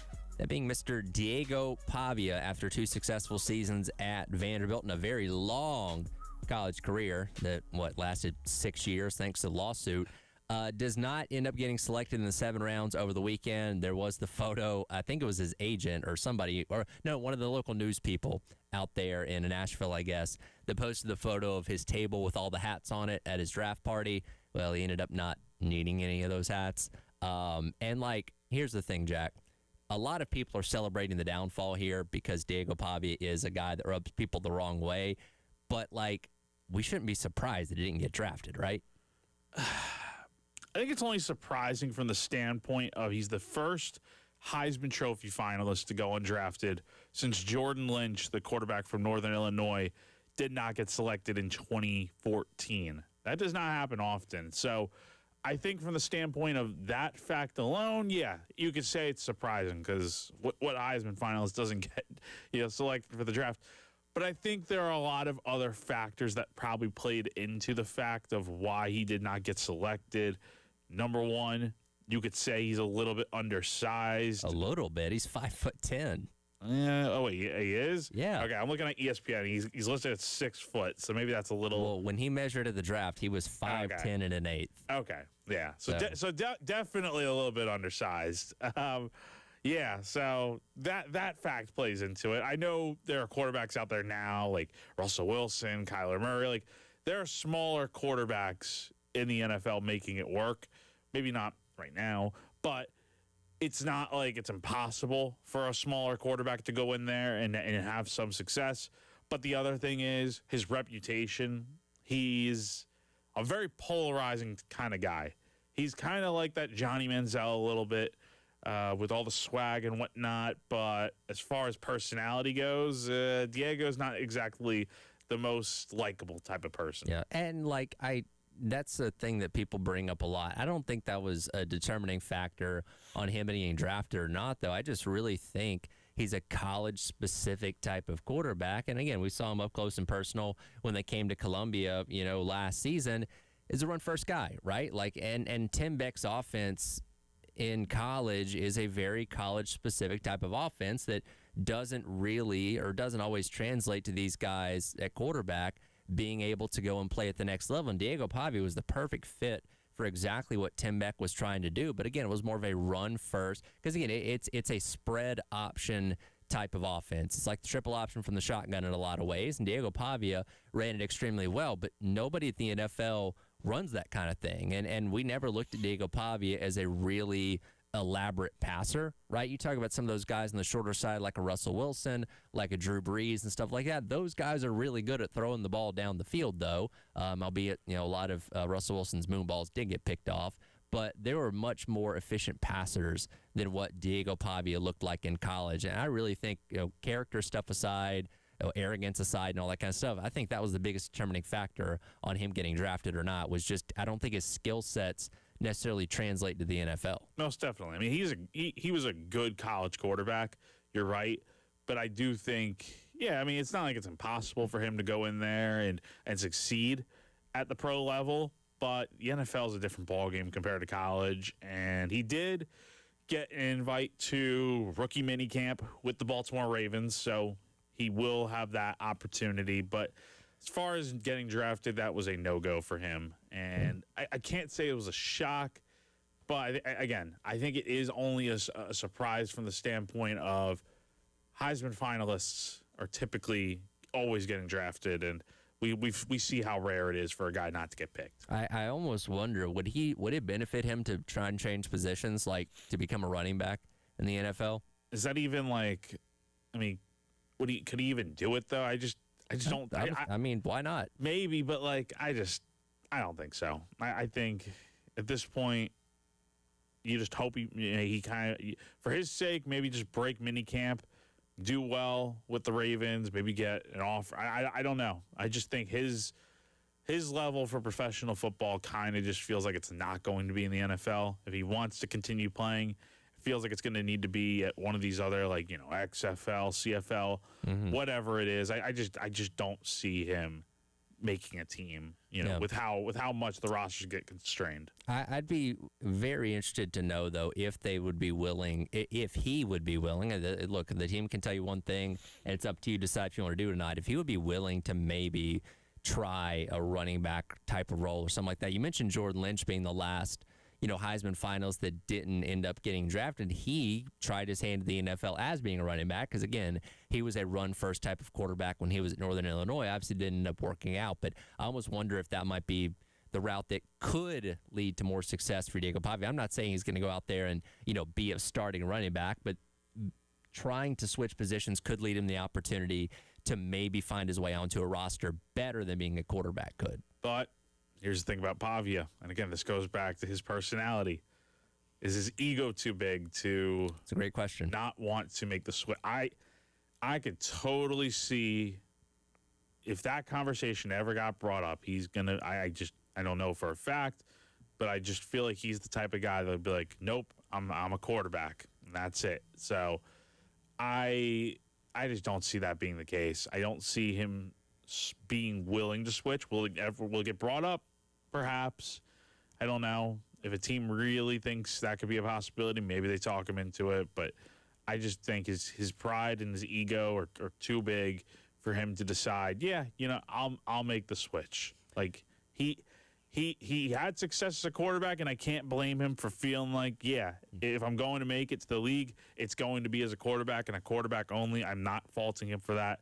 But if it got brought up to make the switch, I don't know if I could see that happening. Yeah, we'll see. This is definitely one of the more intriguing minicamp invites I've seen in a while to see how that ends up playing out for him out there in Baltimore. Mel Kiper gave his draft grades from over the weekend.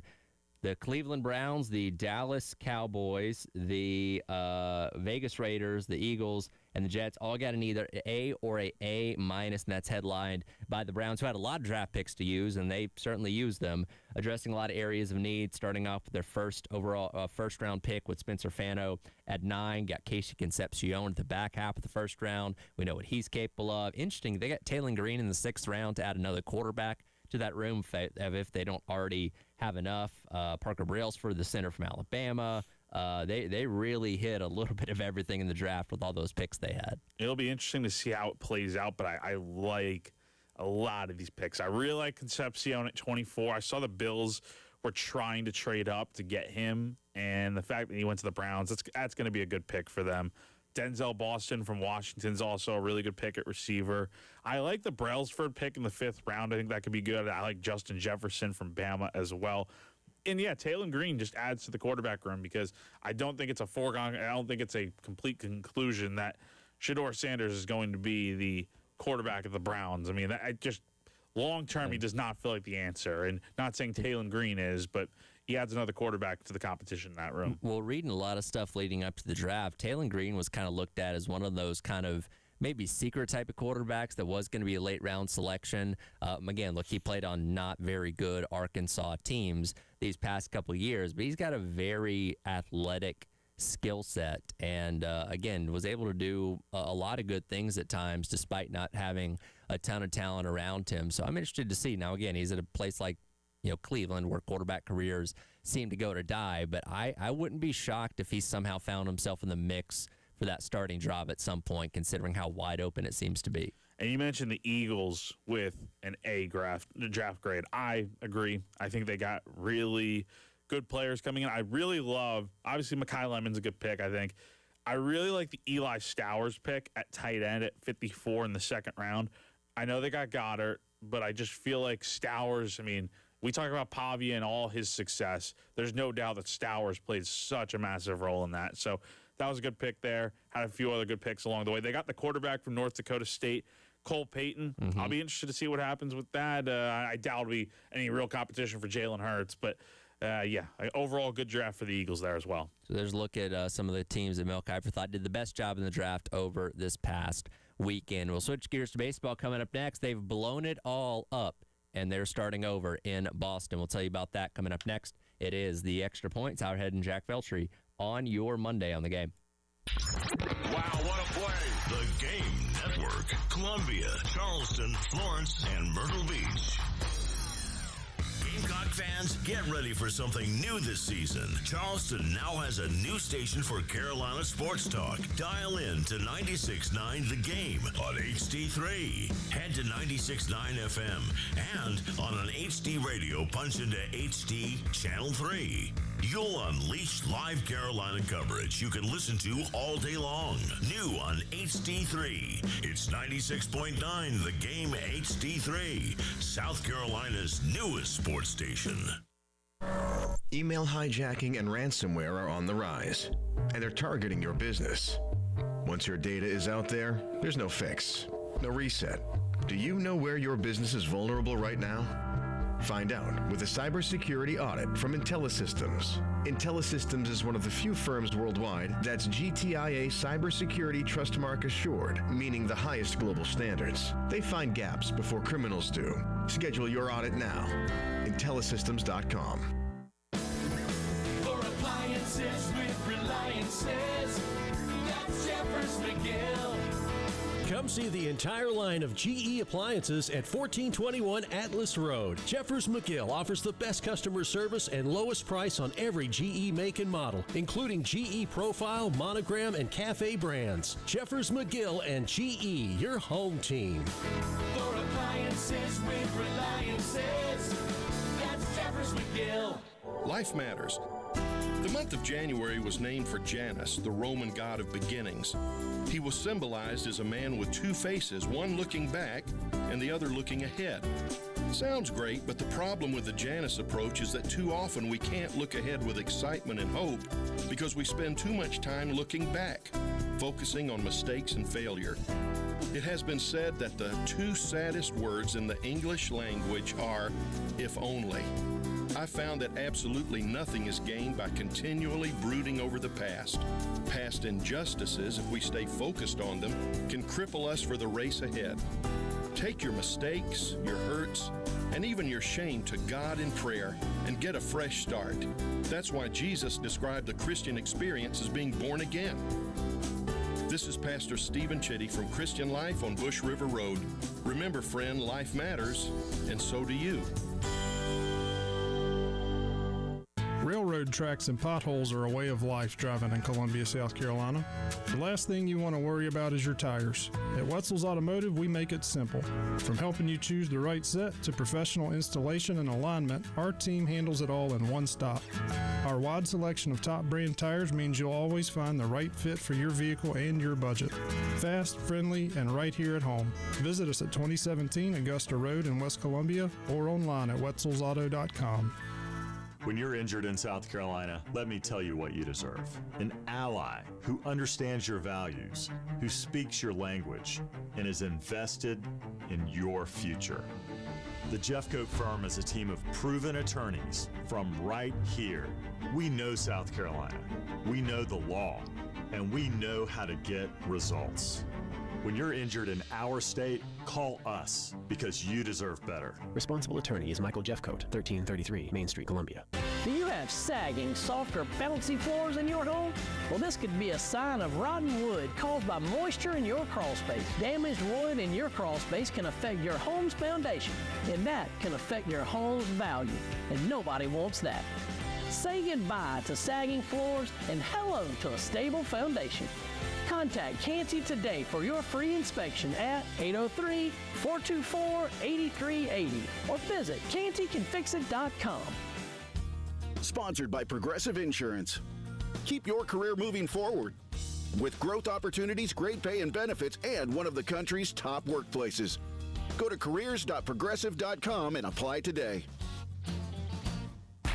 Jim Rome takes on sports. Why? Because I have a job to do. With rapid-fire takes. So I don't want to hear from you lava pigs on this notion today. No idea what you're talking about. You're complaining more than you like to breathe air. It's like you get up in the morning only to complain and cry and moan on social media about things that you don't even understand. He's the Spitfire of sports smack. Take advantage of it. Get up in here. The Jim Rome Show podcast. What's your beef? Follow and listen on your favorite platform. You've been warned.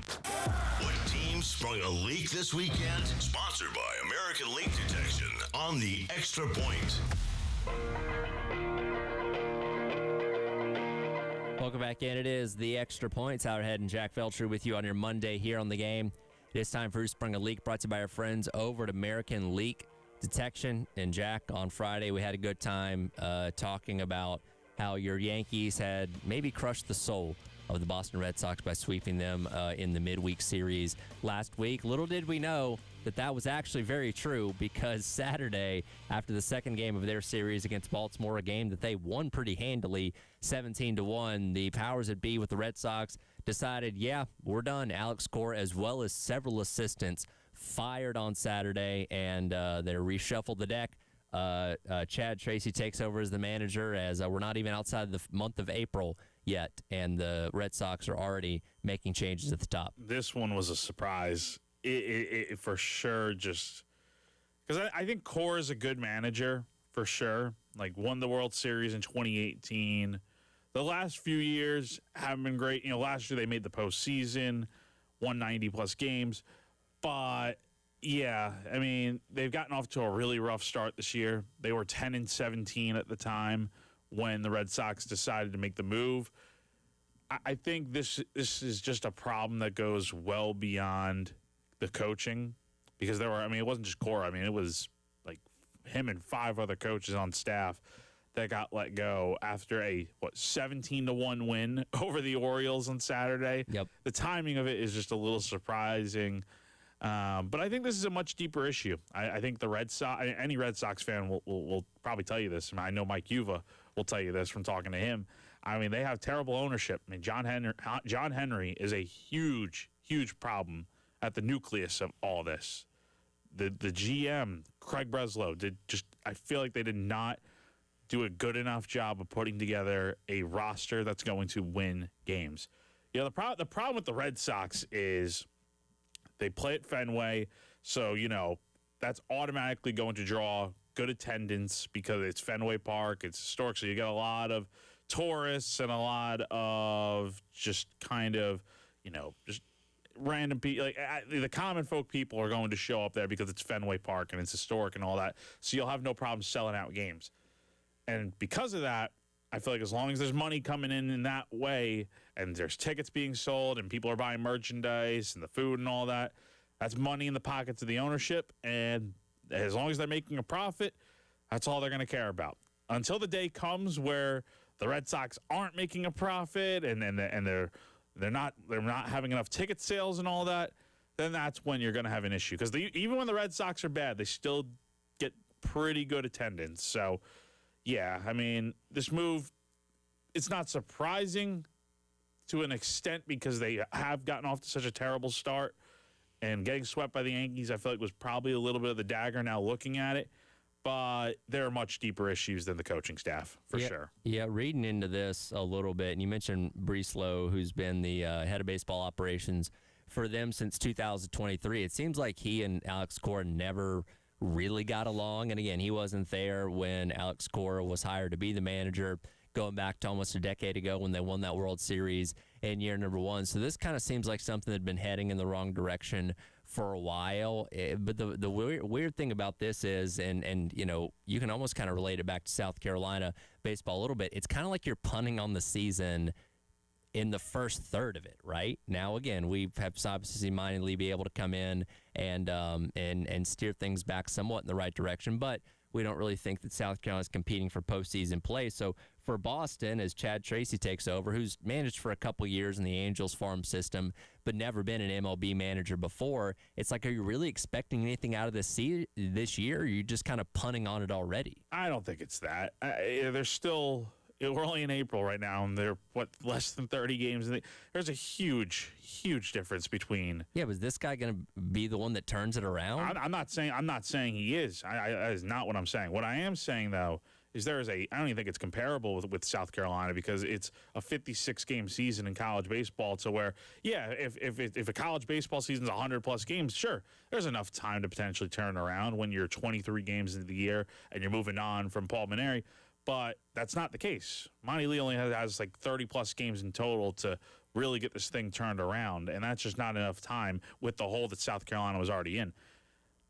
With the Red Sox, yes, they were 10-17 when they decided to move on from Cora, but they have literally, we're not even a fourth of the way into the season. There's still plenty of time for the Red Sox to get it right, and I think making a move now will potentially spark the players potentially. You bring in Chad Tracy, a guy that was, coaching their AAA team. A lot of the guys on they do have a little bit of a younger team, so a lot of the guys on the Red Sox have probably played for him at one point or another, like Marcelo Meyer, Roman Anthony. Like those guys have definitely played for Chad Tracy, and maybe that will get them going. I don't know what it's going to do in the long term. Red Sox may have a horrible season, who knows, but I think maybe getting out in front of it now just maybe will hopefully light a spark under them and maybe see if someone else can get the potential out of them. So I think it's different for those reasons there. We'll see what happens. Chad Tracy is 1-0 as MLB manager because they did win the third game of the series against Baltimore to take that series 2-1 over the weekend. And, it's going to be a lot of focus on Boston as the season unfolds and obviously who they decide to hire as their full-time manager coming up in 2027. Elsewhere in the major leagues, on Saturday night, after a little bit of rain, Brian Snitker was inducted into the Braves Hall of Fame. Thank you very much. Words can't describe the feelings I have standing here right now. It's truly an overwhelming night. Never did I think that when I signed with the Braves 50 years ago in a hotel at DeKalb College that my career would culminate with this great honor. Getting into the Braves Hall of Fame is the greatest honor I could have in my baseball career. And to be part of the legacy that the men on this stage represent is truly something very special. And, of course, Brian Snitker had been with the Braves organization for about 50 years, as you mentioned there. We talk about guys being lifers in various sports and various stops, but nobody's more of a lifer than Brian Snitker, long time as a minor league manager, and obviously got the opportunity to take over as the Braves manager back a little over a decade ago, and would obviously lead them to the World Series victory back in 2021. Last year obviously wasn't great, and we kind of knew that things were probably headed towards retirement for Snitker, but rightfully honored on Saturday with a lot of former players and a cool ceremony there out at Truist Park. I don't know if you saw this story. I thought this was pretty cool. I read this over the weekend. So his son, Troy, is the hitting coach for the New York Mets. Yep. And the Mets, who got swept by the Colorado Rockies over the weekend and just what's been an abysmal season, they're one of their games got rained out. So what happened was, and it was on the same day that Snitker was getting honored out in Atlanta. So what happened was he was able to catch a flight from New York to Atlanta, go surprise his dad at the hotel that they have, the Omni out there right behind the center field at Truist Park, and go surprise him and be there for the ceremony. So that was pretty cool. But yeah, I mean, you talk about a guy like Snit, that's definitely a lifelong Brave. I mean, he embodies the Atlanta Braves in a lot of ways. Got them won the World Series in 21. Had a lot of success. I know last year was not good, but you look at his tenure and kind of where things start, because the Braves, I mean, they were in bad shape. They were in bad shape when he took over. Like, I remember, I think I went to a game maybe in like 2015, 2016, and that was when the Braves were absolutely terrible, like on their last years at Turner Field there. And, I mean, they were in bad shape. He took over and got them back to the playoffs in 18. That's when they started having the young core, and then it all led to that 21 World Series there. And, his time as a Brave will definitely go down as a good one just because of all the success that he had. Yeah, rightfully honored, and the Braves did end up picking up another series victory over the Phillies over the weekend. Still the only team in Major League Baseball to have not lost a series as of yet. They get today off. They're back in action, taking on Detroit starting tomorrow night. We'll come back. We will wrap up hour number 2, check on our future headlines, and address some sportsmanship issues in the NBA playoffs. That's coming up next. It is The Extra Point. Tyler Head and Jack Feltry on your Monday on The Game. All my sports. The Game Network. 107.5 The Game in Columbia. 96.9 The Game in Charleston. 100.3 The Game in Myrtle Beach. And 100.5 The Game in Florence. South Carolina men's head basketball coach Lamont Paris is coming back next year, and Coach Paris has to fill out his roster, so the transfer portal will be vital to success in 2026-27. All this isn't about just NIL. I think there are a lot of components to putting a team together. How do pieces fit together? What does a player play? The fashion and style of ball that you would like roles are important. And the Game will dig into every player. Even what they ate in elementary school. On your home of everything Gamecocks. 107.5 The Game and The Game Network. This is a Westwood One Sports Minute. If you're a Dallas Cowboys fan, you have to be fired up today after round 1 of the NFL draft. Not only keeping star receiver George Pickens, who signed the franchise tag, you get Ohio State safety Caleb Downs, an absolute stud. You draft pass rusher Malachi Lawrence at 20th overall, so you keep the star receiver, so the offense is going to cook, and you add 2 players to this defense. I think Dallas will win the NFC East this coming season. I'm Nick Costos.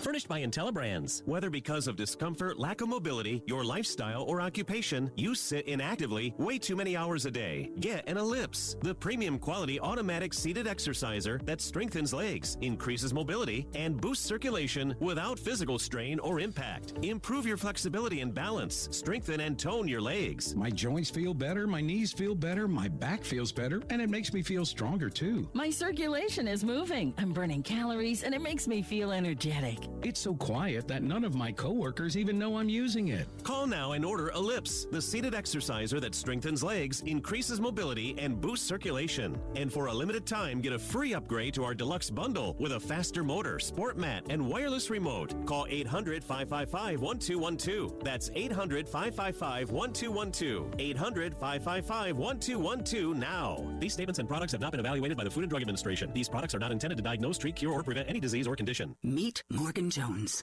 Morgan is about to step into a world unknown to most, thanks to Progressive's Renters Insurance, a place of fresh linens and turn-down service.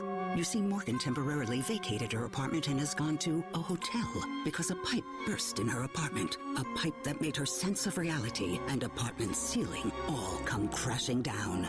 Luckily, Morgan checked into Progressive's Protection Zone. Get a quote at Progressive.com. Progressive Casualty Insurance Company affiliates and third-party insurers. Wendy's new Biggie Deals lets you choose whatever you're in the mood for. It's like a music mixing board of deals, and you're the producer. Go with some chill folk music with a JBC in the $4 Biggie Bite snack. Try the drum and bass of deals with a double stack in the $6 Biggie Bag. Or go full-on sandwich symphony with an $8 Biggie Bundle, the grand finale of snacking. And the best part? They all come with napkins. $4, $6, and $8 Biggie Deals how you want them at Wendy's. Price and participation may vary. Single items at regular price. Prices may be higher in Alaska, California, and Hawaii. Need parts fast? Need them now? O'Reilly is fast. Just one part that makes O'Reilly Auto Parts stand apart. Right now at your local O'Reilly Auto Parts, you can get one free set of brake pads when you buy 2 qualifying brake rotors. Ask the professional parts people about additional brake pad and rotor upgrade options available at O'Reilly Auto Parts. Restrictions apply. See store for details. O'Reilly Auto Parts. This is the story of the one. As a maintenance tech at a university, he knows ordering from multiple suppliers takes time away from keeping their arena up and running. That's why he counts on Grainger to get everything he needs, from lighting and HVAC parts to plumbing supplies, all in one place. And with fast, dependable delivery, he's stocked and ready for the next tip-off. Call 1-800-GRAINGER, click Grainger.com, or just stop by. Grainger, for the ones who get it done. Oh, yeah. The Extra Point with Tyler Head. And the kick is good. Call or text 803-404-6100 on the Game Network. All right, welcome back in. It is the Extra Point. Tyler Head and Jack Felcher wrapping up hour number 2 here on your Monday on the Game as we revisit our feature headlines from Friday morning, what we thought was going to happen over the weekend. Jack, you were 100% right on yours. You said Carolina Hurricanes were going to ultimately sweep the series. They did just that with their victory on Saturday, take it 4-0 against the Senators. And again, that makes for a pretty happy fiance and your adopted team. Yes, she is very happy watching the Canes. And, you know, I got to say, I don't know if you caught any of this game, man, but the second period was just an absolute bloodbath. There were so many stoppages in the period because of so many different fights going on. Like, it was getting to a point where I told Caroline this, that, like, yeah, if the Senators find, like, if you're the Hurricanes, you want to find, you don't want this to get to a Game 5. You want to finish off this sweep and get all the rest you can, because they were bruised up, getting beaten pretty bad. Like, some helmets were flying off. Guys looked like they were just absolutely at war out there with the amount of fights that happened. And fortunately, they were able to get 3 goals in the third period. 2 came on empty netters, but still, that was enough to put it away and sweep the series. Freddie Anderson in goal was very, very good this series. I mean, they got, Sebastian Aho had 2 goals. Taylor Hall had a pivotal goal. Logan Stankoven continuing to stay hot. Really good series for the Canes, and now they'll await the winner of the Flyers and Penguins, which is going to a Game 5 tonight.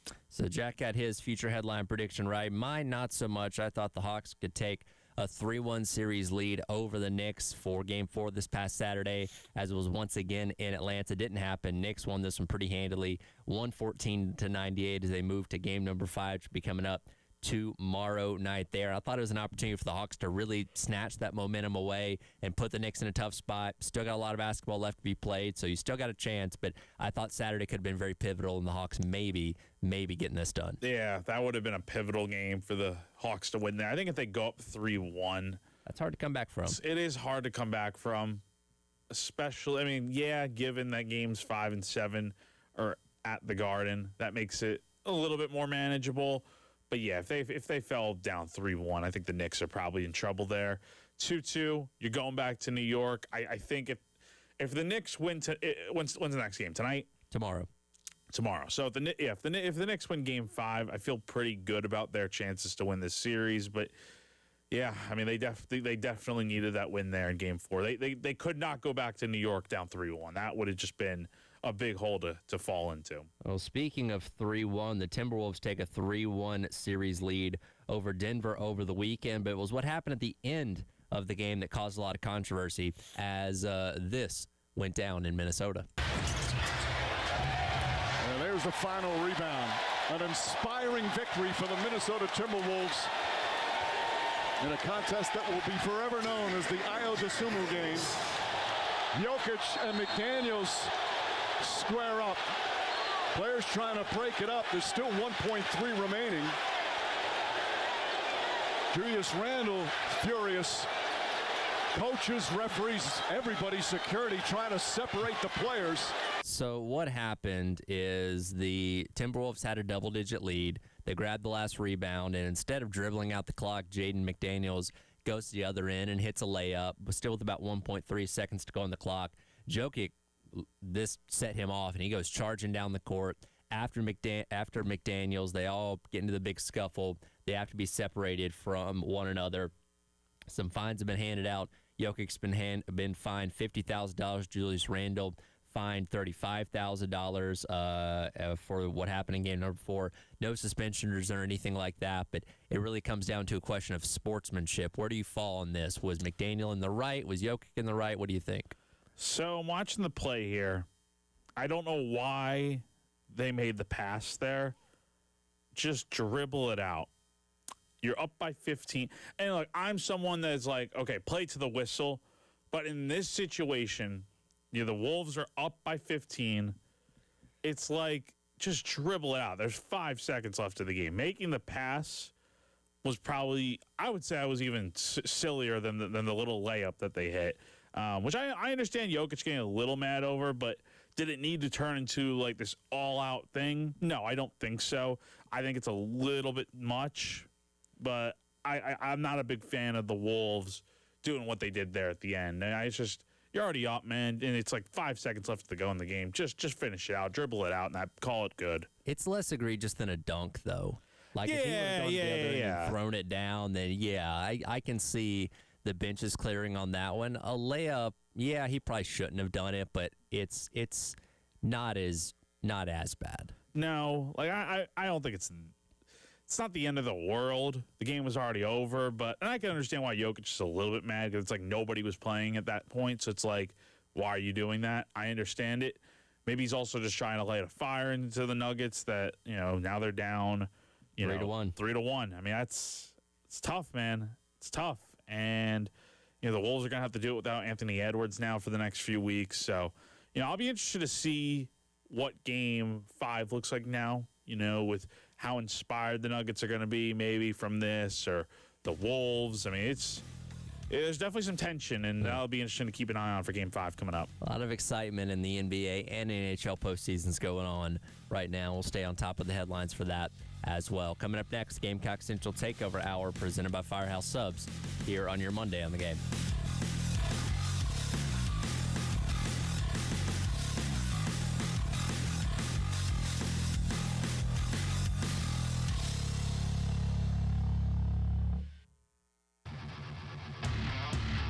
Broadcasting live from the Herndon Chevrolet studio. Herndon Chevrolet is your hometown dealer. Stop by today or shop online 24/7 at herndonchevy.com. Texting enrolls you in recurring automated marketing text messages. Consent not required to purchase. Message and data rates may apply. The team's looking good this season. I think so. Man, I miss playing football. Ever since I turned 40, I just can't find that fire I used to have. Think it could be lower testosterone? What do you mean? I was feeling the same way. After 40, the body has less testosterone, and men lose their edge. That's why I take Nugenix Total T2. That's the testosterone booster, right? Yes, but Total T2 is their brand new formula that skyrockets nitric oxide levels in as little as 3 hours. Since I started taking it, I've been lifting like when we played for Coach Carter. My energy is way up, and it even spiced up things between me and the missus. Are they still giving out complimentary bottles? Yep, just send a text. Text HIM to 215-215 for your complimentary bottle of Nugenix Total T2, the next generation testosterone booster. Text now and we'll include a bottle of Nugenix Thermo X, our newest, most powerful fat burner ever, absolutely free. Text HIM to 215-215. That's HIM to 215-215. These statements have not been evaluated by the FDA. This product is not intended to diagnose, treat, cure, or prevent any disease. Paid for by Adaptive Health. Hey guys, it's Jay Phillips for AAA Heating and Air. You know, every homeowner's dream is a house that cleans itself, right? Well, we might not be able to do that, but what if you could clean your air without lifting a finger, even when you're sleeping? AAA Heating and Air offers indoor air quality products that do just that. These products work with your HVAC system to improve your home's air quality. Cleaning the air eliminates common household odors, removes allergens and pollutants, and can even improve sleep and reduce the spread of some viruses. And remember, at AAA Heating and Air, home comfort is their top priority. Call today to schedule a seasonal maintenance appointment. Let AAA Heating and Air's qualified technicians put your mind at ease with a thorough inspection and cleaning of your heating and cooling system. Join their popular AAA Comfort Club to take advantage of extras like flexible visits, added discounts, and priority scheduling. Let AAA Heating and Air take your comfort to the next level. Call 803-677-1500 and schedule today. AAA Air when you need us. AAA Heating and Air. We've been here 30 years, 30 Christmases in this house, and we have the traditions that most families have. That's Terry talking about her experience with Rhino Shield ceramic coating. We did Rhino Shield 14 years ago, and the house still looks the same as the first day. Rhino Shield really worked with me to help me get just the right nice soft yellow, and it's 14 years later, and it's the same color. Rhino Shield is backed by an extraordinary 25-year warranty with special financing available. It just sounded wonderful that we could have the house coated with Rhino Shield and not have to worry about it again for 25 years. Take it from Terry. Give Rhino Shield a call at 833-RHINO-99. Call now and receive 15% off the regular price. Or go to RhinoShieldCarolina.com. There have been neighbors that have come by and said, "Did you just have your house painted?" Because they wanted to know who the contractor was. And I said, "No, it's actually Rhino Shield." Call now, 833-RHINO-99 for your 15% off. Or go to RhinoShieldCarolina.com. New tires do more than keep you rolling. They make every drive smoother, quieter, and more efficient. At Wetzel's Automotive, we carry top brand tires to fit your vehicle and every budget. As your neighborhood shop, we take time to mount, balance, and align them the right way so you'll enjoy better handling and longer tire life. Plus, free rotations with your tire purchase help you get the most miles out of every set. For friendly service and trusted care, visit us at 2017 Augusta Road in West Columbia or online at wetzel'sauto.com. The cost of higher ed seems higher than ever. So for most, there's a difference between what scholarships cover and what school really costs. Fortunately, South Carolina Student Loan has been helping students and families close that price tag gap for 50 years. We're here for you to help cover tuition, books, meals, housing, and other educational expenses. Plus, because we're a not-for-profit, we're able to offer competitive rates and flexible options. So get the money you need for school today at scstudentloan.org.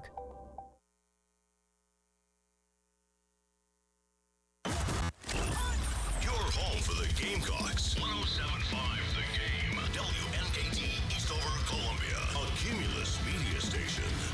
Throws it up. He throws it down. The Gamecock Central Takeover Hour with Tyler Head and Chris Clark and Wes Mitchell from Gamecock Central. Call or text 803-404-6100 on the Game Network.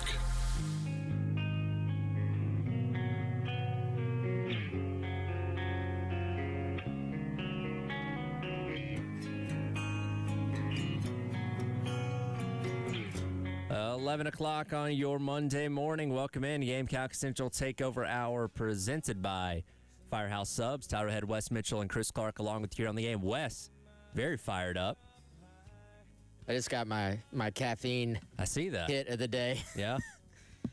I'm excited to be here. Excited to see you, Tyler. Well, of course. I'd be more surprised if you didn't have your coffee cup with you, to be honest. I made it off of Fort Jackson, even though it took me 2 tries. Did you say the guy yelled at you when you came in on Friday? Was he yelling at somebody else? No, he was yelling at somebody else. Okay. It was actually, it just took me aback for a second. It made you stand at attention. I was like, whoa, okay, I'm not doing anything wrong. But no, I actually live fairly close to Fort Jackson. The thing about Fort Jackson is you don't realize it is massive. Huge.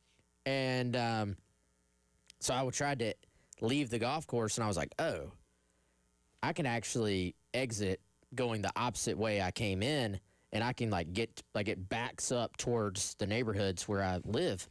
And so I drove the exact opposite way of the way we came in, and got all the way to the exit, and it was completely blocked off. So I was like, okay, outsmarted myself, but all good. It was fun. It was, they got restaurants on Fort Jackson. They got grocery stores. They got it's its own little world. It's its own community over there. But fired up, man.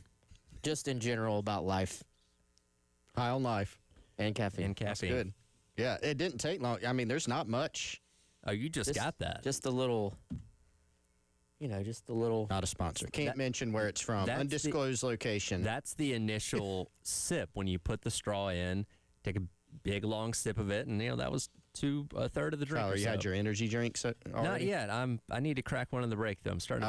You'll be beating on the table too, Tyler. I've had about 6 cups of coffee already, so I'm ready to go. That's typical, though. I'll get on y'all guys' level. See, I'm already messing up my words. I'll get on y'all guys' level in the next break. Get on our level, Yeah, Tyler. get on my level. What are we talking about? We're talking all things NFL draft, because over the weekend we did finally hear some names called for South Carolina. Maybe some a little bit later than we thought, but we'll start off Friday night with Brandon Cisse. With the 52nd pick in the 2026 NFL Draft, the Green Bay Packers select Brandon Cisse, defensive back, South Carolina.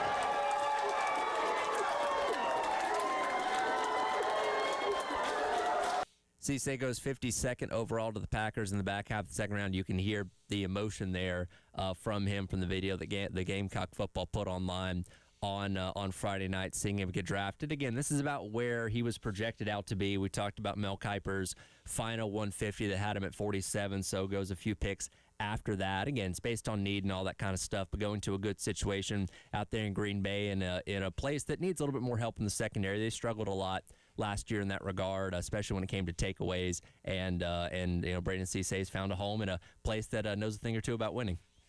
Yeah, Green Bay has been kind of kind to the Gamecocks over the years. I guess Enigbare went there, Keyshawn Nixon went there.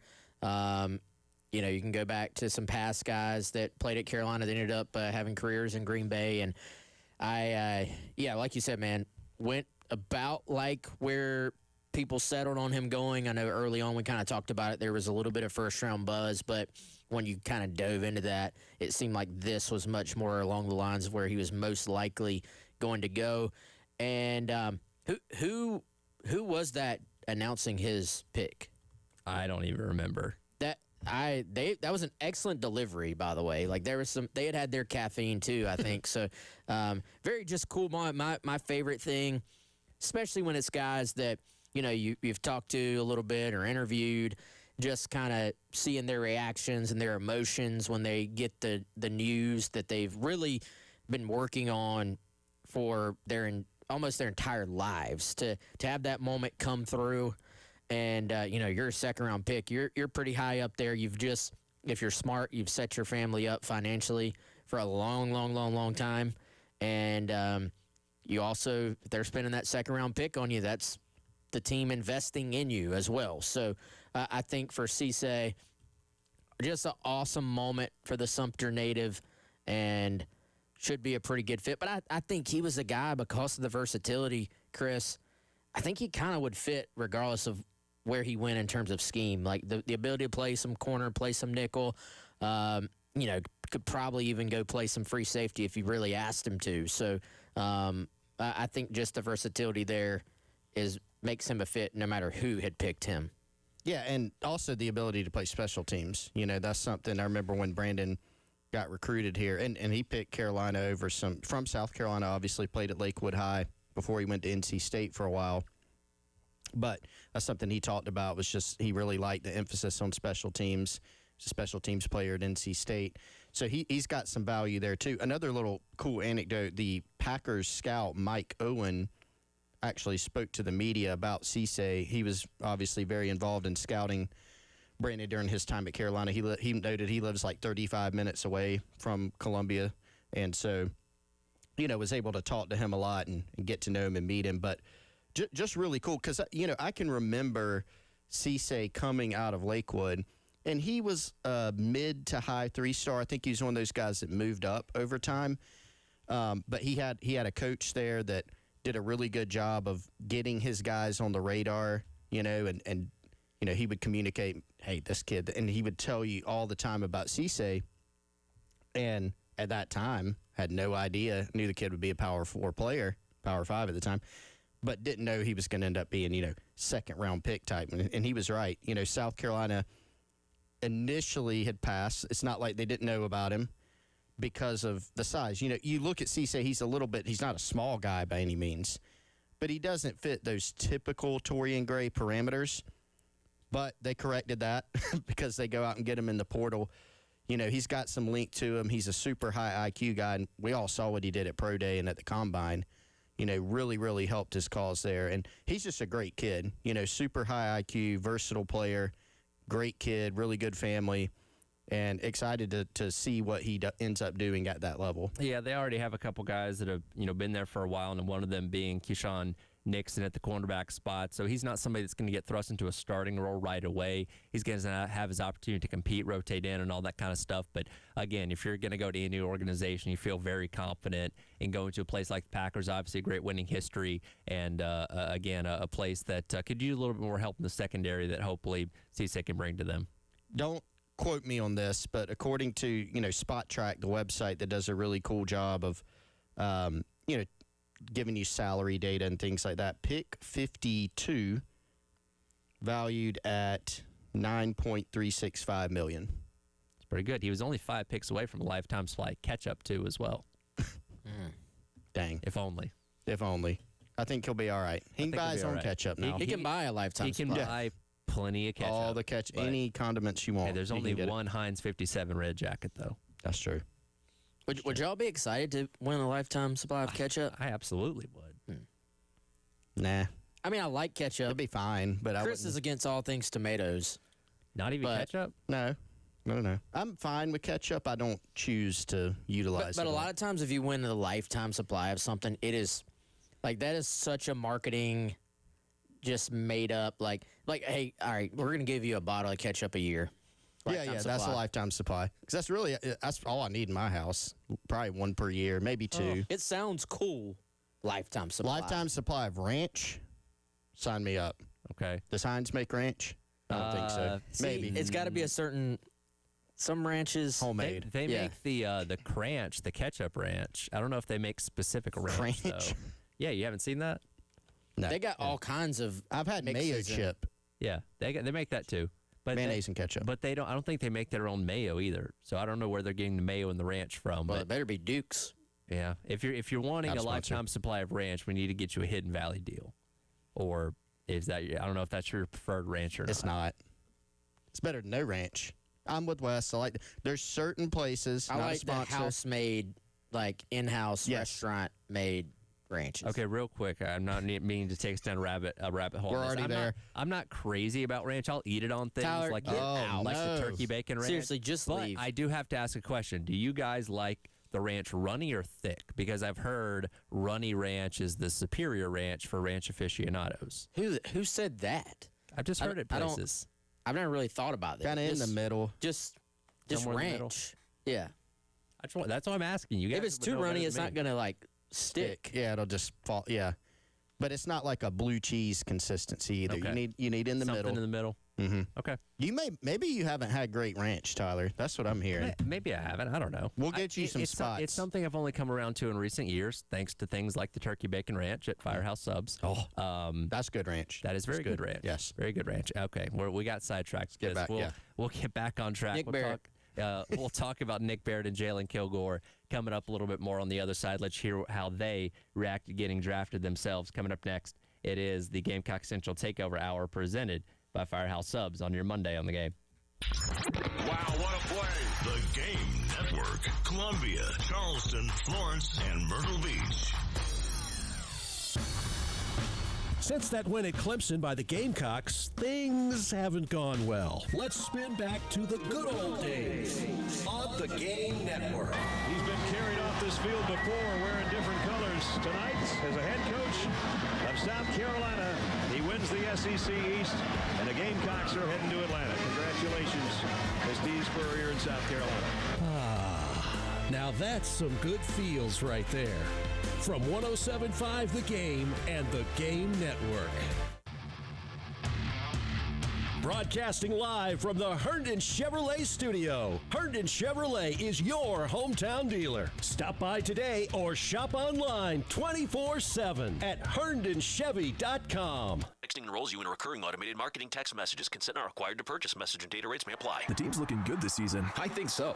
Man, I miss playing football. Ever since I turned 40, I just can't find that fire I used to have. Think it could be lower testosterone? What do you mean? I was feeling the same way. After 40, the body has less testosterone, and men lose their edge. That's why I take Nugenix Total T2. That's the testosterone booster, right? Yes, but Total T2 is their brand new formula that skyrockets nitric oxide levels in as little as 3 hours. Since I started taking it, I've been lifting like when we played for Coach Carter. My energy is way up, and it even spiced up things between me and the missus. Are they still giving out complimentary bottles? Yep, just send a text. Text HIM to 215-215 for your complimentary bottle of Nugenix Total T2, the next generation testosterone booster. Text now and we'll include a bottle of Nugenix Thermo X, our newest, most powerful fat burner ever, absolutely free. Text HIM to 215-215. That's HIM to 215-215. These statements have not been evaluated by the FDA. This product is not intended to diagnose, treat, cure, or prevent any disease. Paid for by Adaptive Health. Hey guys, it's Jay Phillips for the Men's Clinic. You're not feeling like yourself as you get older? You're wondering why? Don't wait for it to change or go away. Instead, see Dr. Dan Balknight and his team at the Men's Clinic. You'll have a one-on-one consultation that gets to the root of the issues and gets you back to feeling like you used to. No such thing as a one-size-fits-all treatment at the Men's Clinic. Call them up for a free consultation, 803-875-MENS, and learn more online at themensclinicsc.com. Hey, y'all, Jay Phillips here from my good friends at Dan's Van City in Harbison. Ceiling fans don't sound like something you think about a lot because you don't really need to, but when you've got good ones, they work so well, keeping energy costs down and your comfort level up. All kinds of fans at Dan's Fan City, big to small and quiet, quality fans. They have accessories and light kits, fan blades, and more. Stop by and see them soon, Harbison Boulevard next to Total Wine, or call Dan's Fan City, 781-FANS. You'll be glad you did. Breaking news for your home. Way Day is here. It's Wayfair's big sale, where you can score the best deals in home, like up to 80% off with free shipping on everything. Plus surprise flash deals all Way Day long. You won't find better deals for your home anywhere else. We're talking furniture, decor, rugs, and more, all at Wayfair, and all up to 80% off during Way Day. So don't wait. Shop Wayfair's Way Day now through April 27th to score the best deals in home. Wayfair, every style, every home. Straight Talk Wireless presents Pickup Truck Wisdom. Trust is earned. That's why I've stuck with Straight Talk. Same price since 2009 on Verizon's 5G network. Cause shoot, anyone can make a promise. Keeping it for years, that means something. Now plans starting at $25 a month with 4 lines. Find us at straighttalk.com and Walmart. Straight Talk Wireless. Straightforward. Always. Same price claim applies only to the base monthly price of our $45 plan from October 2009 to present. Warning to all sports fans. If you're still using a sportsbook, you're getting robbed blind. Here are the facts. Sportsbooks skim your payout for profit. On a $100 position, they take around $9 just to let you play. It's theft in broad daylight. On that same $100 position, sportsbooks pay out $500. Polymarket pays $650. That's because Polymarket is a prediction market, not a sportsbook. You trade against other people, not the house. That means more money for you and less for those greedy sportsbooks. Sportsbooks. Even better, it's available in all 50 states. Polymarket is so confident you'll never go back to those thieving sportsbooks that they're giving you $20 free for your first trade. Just download Polymarket in the App Store and use promo code PAW20 to unlock your $20 free trade. That's promo code PAW20 for a free $20 trade. It's time to stop letting sportsbooks steal from you. Delete that app and join the millions using Polymarket. Download Polymarket and use code PAW20 for $20 free. Trading not available in all jurisdictions. Check local regulations before trading. Restrictions and eligibility requirements apply. The Gamecock Central Takeover Hour with Tyler Head, along with Chris Clark and Wes Mitchell from Gamecock Central. Sponsored by Firehouse Subs. Call or text 803-404-6100 on the Game Network and on the 107.5 The Game app. Give me fuel, give me fire, give me that which I desire. Yes, sir. Yes, sir. I appreciate you. Yes, sir. I thank y'all for the opportunity. Y'all have a good one. What this means in terms of our investment? We're going to LA, man.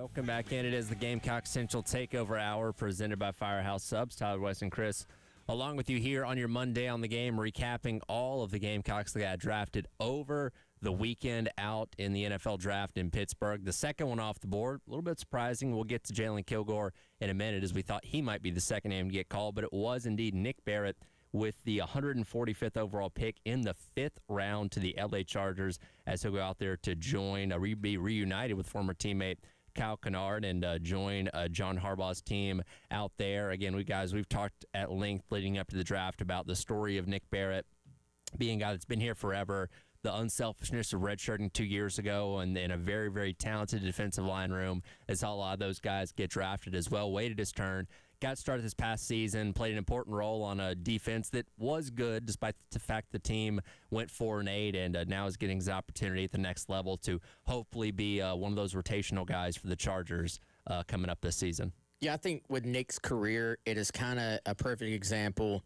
You see this a lot. Like, you see a guy play and you almost assume like that's who they are as a player early in their career. Well, these guys aren't static. Like, the ones that keep working and keep doing everything the right way, you can get better. You can, continue to progress in your career as a player. And I think with Nick, you saw that like in spades. And the kind of unselfishness that he showed to take a red shirt and not a self shirt, Chris, a discussed and planned red shirt where everybody was on the same page. He didn't red shirt and then shoot off to the transfer portal with his newfound year of eligibility. Stayed loyal the whole time. This is a guy who was committed to South Carolina as part of Shane Beamer's first class, but was already committed when Beamer got the job. So there was certainly a level of just, I would say, almost blind trust that he put into Beamer and into Clayton White. And, I think it's a great situation of where it's just been everybody's trust in each other has kind of been rewarded. South Carolina kept his commitment. He stayed committed.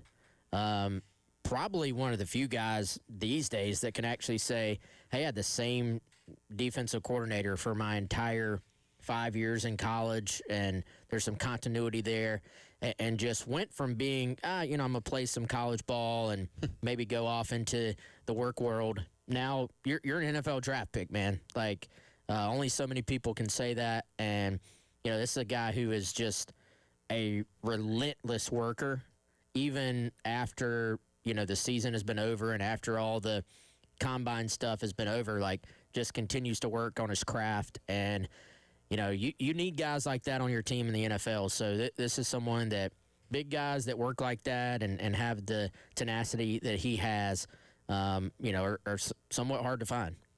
Let's enter another name into the lexicon. What's that? Plain shirt. Plain shirt. Plain shirt, okay.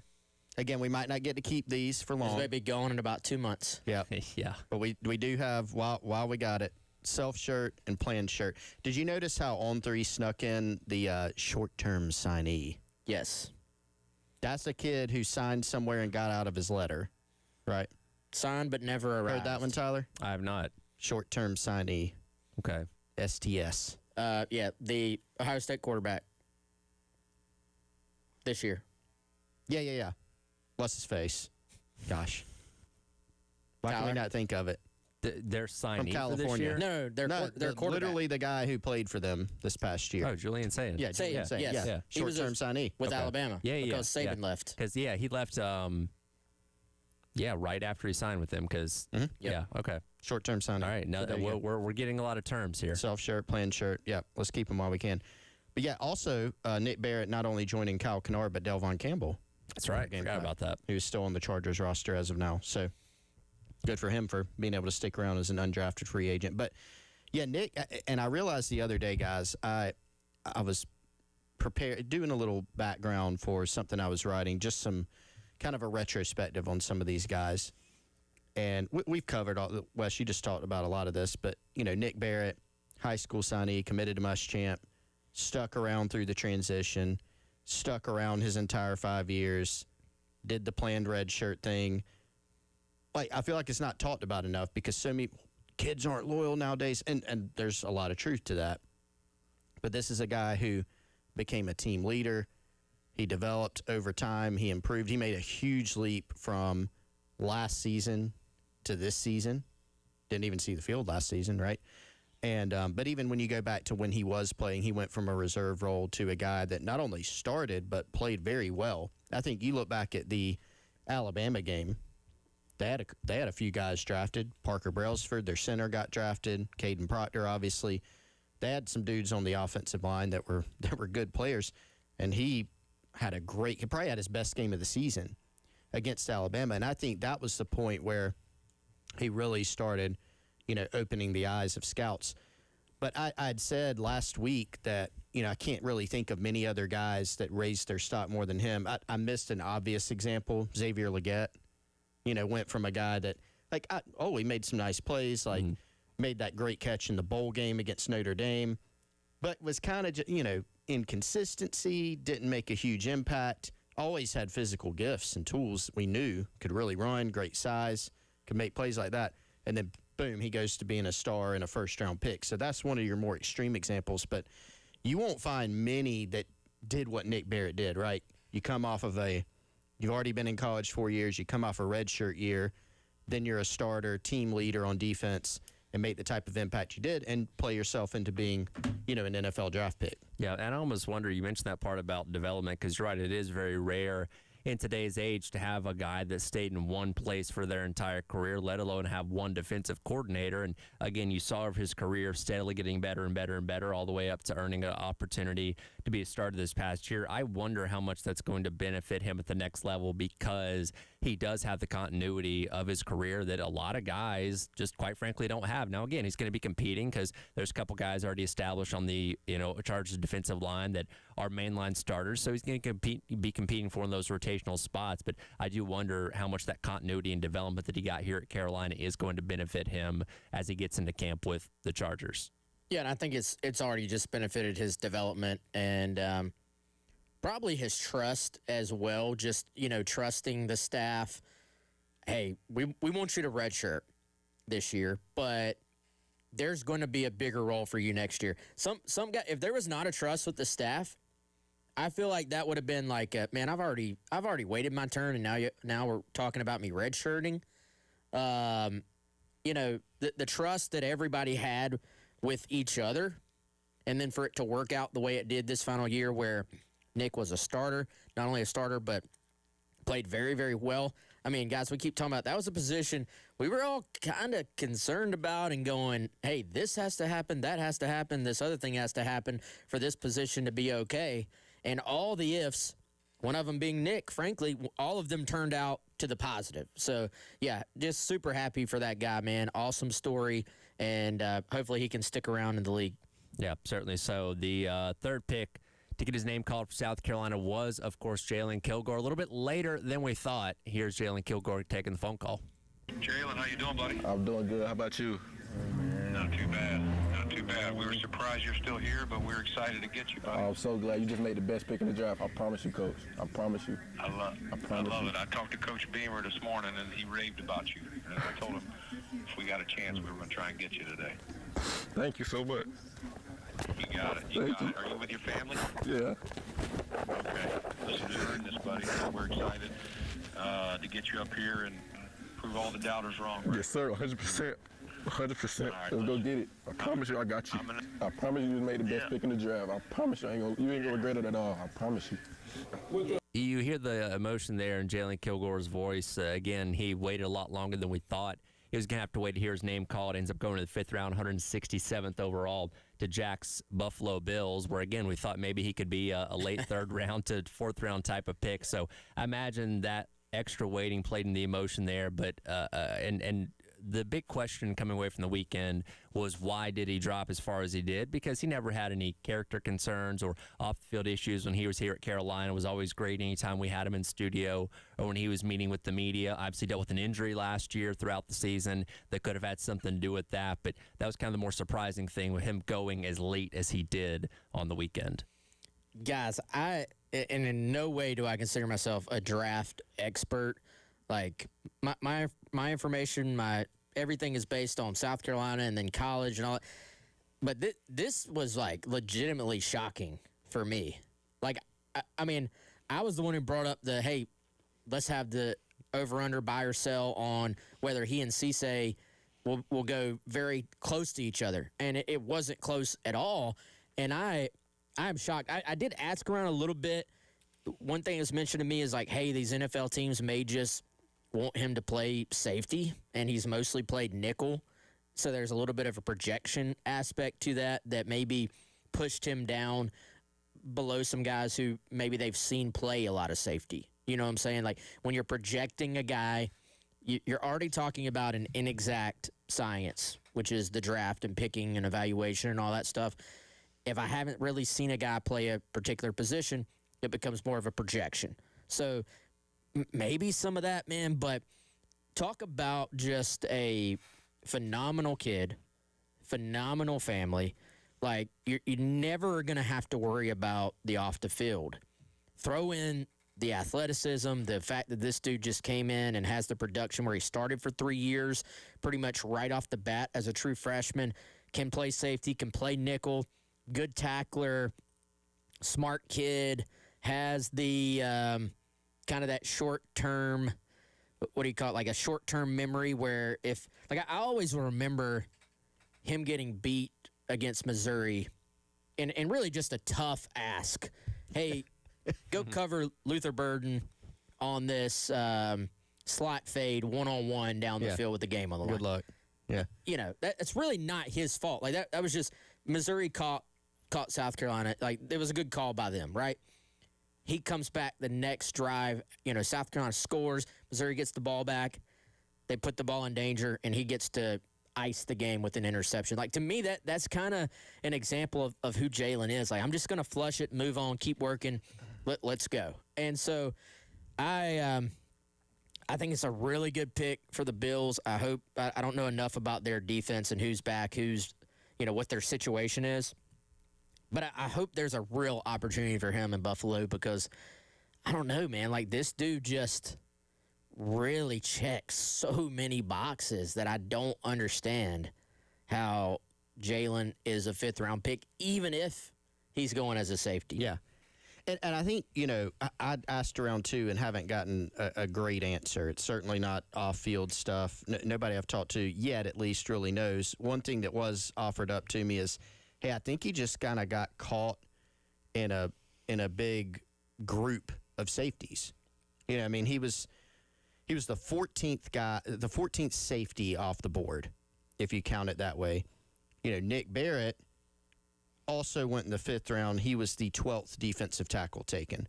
You know, so it is an example of if you're not, if you're not like a big time, like 1st-round pick, like you might slip a little bit, and so he just kind of there are like 5 or 6 safeties taken in the 5th round. Yeah. So it's close. We'll have more on this. I'll just take a look at some of the guys that didn't get drafted but have signed undrafted free agent deals or got rookie minicamp invites as well. Coming up on the other side, it is the Gamecock Central Takeover Hour presented by Firehouse Subs on your Monday on the Game. All my sports. The Game Network. 107.5 The Game in Columbia. 96.9 The Game in Charleston. Charleston, 100.3 The Game in Myrtle Beach, and 100.5 The Game in Florence. This hour of in-show listening on 107.5 The Game is sponsored by QC Kinetics in West Columbia, the non-surgical regenerative orthopedic specialists of the Midlands. Request your consultation today by dialing pound 250 and use keyword QC Kinetics. Want to hear a shocking statistic? Medical malpractice is the third leading cause of death in America. Don't believe it? Google it. And that doesn't count serious injuries like birth injuries to perfectly healthy children.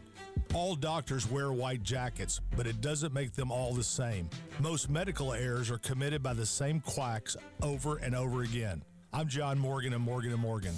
Many hospitals looking for more profits are forcing doctors and their groups to be employees of the hospital or be forced out of their system. It's a troubling trend in medicine. People make mistakes, but medical mistakes are huge and often forever. If you believe your child suffered a birth injury or a misdiagnosis or mistake led to a loved one's death or injury, let our team of medical malpractice lawyers examine your case for free. No recovery, no fee. Morgan & Morgan, forthepeople.com. Joe Standifer, Esquire, 11915 Plaza Drive, Suite 301, Burroughs Inlet, South Carolina, 29576. At AAA Heating and Air, home comfort is their top priority. Call today to schedule a seasonal maintenance appointment. Let AAA Heating and Air qualified technicians put your mind at ease with a thorough inspection and cleaning of your heating and cooling system. Join their popular AAA Comfort Club to take advantage of extras like flexible visits, added discounts, and priority scheduling. Visit callAAAtoday.com to schedule an appointment. Tell them Preston on the Game sent you. AAA Air when you need us. AAA Heating and Air. Are you considering a new roof or repairs but unsure where to start? Crescent Construction offers free roofing estimates to help you make informed decisions with ease. Our expert team is ready to assess your needs and provide comprehensive insights. Visit our website, crescentcarolina.com, to learn more about our services and schedule your free estimate today. Trust us to guide you through the process with professionalism and care. Don't wait. Contact us today at crescentcarolina.com. If you're tired of dealing with gas, noise, and costly maintenance, it's probably time to switch to Steel battery power. Right now at Cato's Power Equipment, we have 65 Steel battery tools like the GTA 40 hand pruner, the BGA 60 blower, and the KMA 135 Combi power head, each available with 2 free batteries for a limited time, giving you more runtime, less hassle, and up to $640 in instant savings. This deal is only available at Cato's Power Equipment, Columbia's home for the tools you need to maintain your turf. Visit CatosPowerEquipment.com. Texting enrolls you in recurring automated marketing text messages. Consent not required to purchase. Message and data rates may apply. The team's looking good this season. I think so. Man, I miss playing football. Ever since I turned 40, I just can't find that fire I used to have. Think it could be lower testosterone? What do you mean? I was feeling the same way. After 40, the body has less testosterone, and men lose their edge. That's why I take Nugenix Total T2. That's the testosterone booster, right? Yes, but Total T2 is their brand new formula that skyrockets nitric oxide levels in as little as 3 hours. Since I started taking it, I've been lifting like when we played for Coach Carter. My energy is way up, and it even spiced up things between me and the missus. Are they still giving out complimentary bottles? Yep, just send a text. Text HIM to 215-215 for your complimentary bottle of Nugenix Total T2, the next generation testosterone booster. Text now and we'll include a bottle of Nugenix Thermo X, our newest, most powerful fat burner ever, absolutely free. Text HIM to 215-215. That's HIM to 215-215. These statements have not been evaluated by the FDA. This product is not intended to diagnose, treat, cure, or prevent any disease. Paid for by Adaptive Health. Thousands of pounds of fresh, live Louisiana crawfish are headed to Columbia for the 20th annual Rosewood Crawfish Festival, Saturday, May 2nd. It's a full day of fun for the whole family with kids' activities, art vendors, and 15 local food trucks serving up everything from barbecue to burritos. And the music is a lineup that brings the sounds of New Orleans straight to the Midlands. The Rosewood Crawfish Festival, Saturday, May 2nd. Brought to you with support from Dano's Pizza. Get tickets at rosewoodcrawfishfest.com. Start your spring cleaning with Zerorez. Get 3 rooms of carpet cleaned for $109 plus a free hallway. No soap, no residue, no harsh chemicals, just a deeper clean that lasts. Plus, now you can also take $100 off air duct cleaning and breathe cleaner air. Visit ZerorezColumbia.com. The Gamecock Central Takeover Hour with Tyler Head, along with Chris Clark and Wes Mitchell from Gamecock Central. Sponsored by Firehouse Subs. Call or text 803-404-6100 on the Game Network and on the 107.5 The Game app. Welcome back in. Gamecock Central Takeover Hour presented by Firehouse Subs. Tyler West Chris along with you here on your Monday on the Game, recapping the NFL draft from over the weekend, where, again, 3 Gamecocks got their name called: Brandon Cisse, Nick Barrett, and Jalen Kilgore. The 3 names that we expected, though Kilgore going a lot later than we had originally anticipated. And because of that, he's been kind of labeled as one of the steals of this draft. Now, I was reading some stuff from one of the Buffalo Bills sites over the weekend where they kind of rounded up a couple of different grades on this draft from CBS Sports as well as USA Today and Walter Football, and they all graded this pick as an A by getting a safety like him in the 5th round. And again, for what his value is, his versatility, there's a reason why we thought he could have gone a whole lot higher. And again, a really good get for the Bills, hopefully, there in the 5th round, as again, he's going to have his opportunity to try and earn his way onto the field for a defense that did struggle a lot last year in the secondary at times, that again needs some help on the back end, and we'll see what he can do there. Yeah, I'll say it again, guys. I don't understand it. Don't quite get it, but the Bills should be excited. Typically, the longer you get into the draft, the less your percentages are, obviously, of being able to stick and have a long career. But man, this is a guy. I would bet on Jalen Kilgore. I feel like there's just so many different boxes that he checks as a player, as a person, as an athlete, that. I think this, even, yes, we're homers. Like, we know him. We've met his family. Like, it's hard to separate that part. But I think you can bet on Jalen. There have been a lot of really good. I mean, you could do this exercise for any round, but there's a lot of really good players that have been drafted in the 5th round. I mean, Stephon Diggs, Tyreek Hill, Ben Coates. I mean, you can go up. Herschel Walker was actually one, which I didn't realize. I thought he went a lot higher. Kevin Green, Zach Thomas, Robert Mathis. I mean, there's tons of players, right? So what the best you can do now if you're Jalen, I'm sure Jalen went into this thing wanting to be, as high a draft pick as possible for a lot of reasons. Sure. I'm sure that he's got some level of disappointment about falling, quote unquote, to the 5th round, but he's going to a really competitive organization. He's going to have, as you pointed out, Tyler, a lot of opportunity. Now it's about what you make of it. It's still a life-changing opportunity. Yeah, you're not a first-round pick, 2nd, 3rd. You're still going to be very well compensated to play football for a living. And then you always got that second contract, right? You can kind of kill what you eat from that standpoint. If you go out, you play extremely well, you earn that second contract, which is the goal for anybody getting in the league. A lot of guys get that first contract. Not nearly as many get the second. Jalen, I think, is a guy who has all the hallmarks and all the attributes to potentially stick around the league for a long time, as long as he can stay healthy. And he's going to have a great opportunity, I think, going to the Bills. And, we'll see what he can do. Elsewhere, again, those the 3 names that got drafted over the weekend. You had a couple guys sign undrafted free agent deals. Brian Thomas Jr. going to the Jaguars to be the 2nd Brian Thomas Jr. on that team, funny enough. And then Monkel Goodwine signing with the Minnesota Vikings. And then camp invites going to Rasul Faison, Jared Brown, and DQ Smith, as all those guys obviously going to get into those camps and try their best to try and make those teams. Again, we talked about Rasul Faison maybe being a guy that could have slid in to the very end of the draft at running back. Again, maybe his age working against him a little bit there. But these guys going to have their opportunities to try and make these teams once they get into camp. Yeah, and I'm always kind of curious.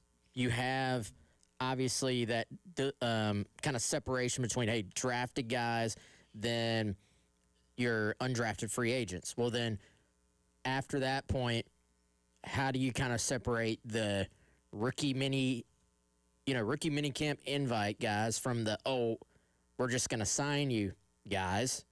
And are there advantages and disadvantages to both? Like, is there an advantage? Obviously, there's some advantages. Just, hey, we've signed you. Like, we want to give you an opportunity. Whereas minicamp invite, all it is basically a tryout.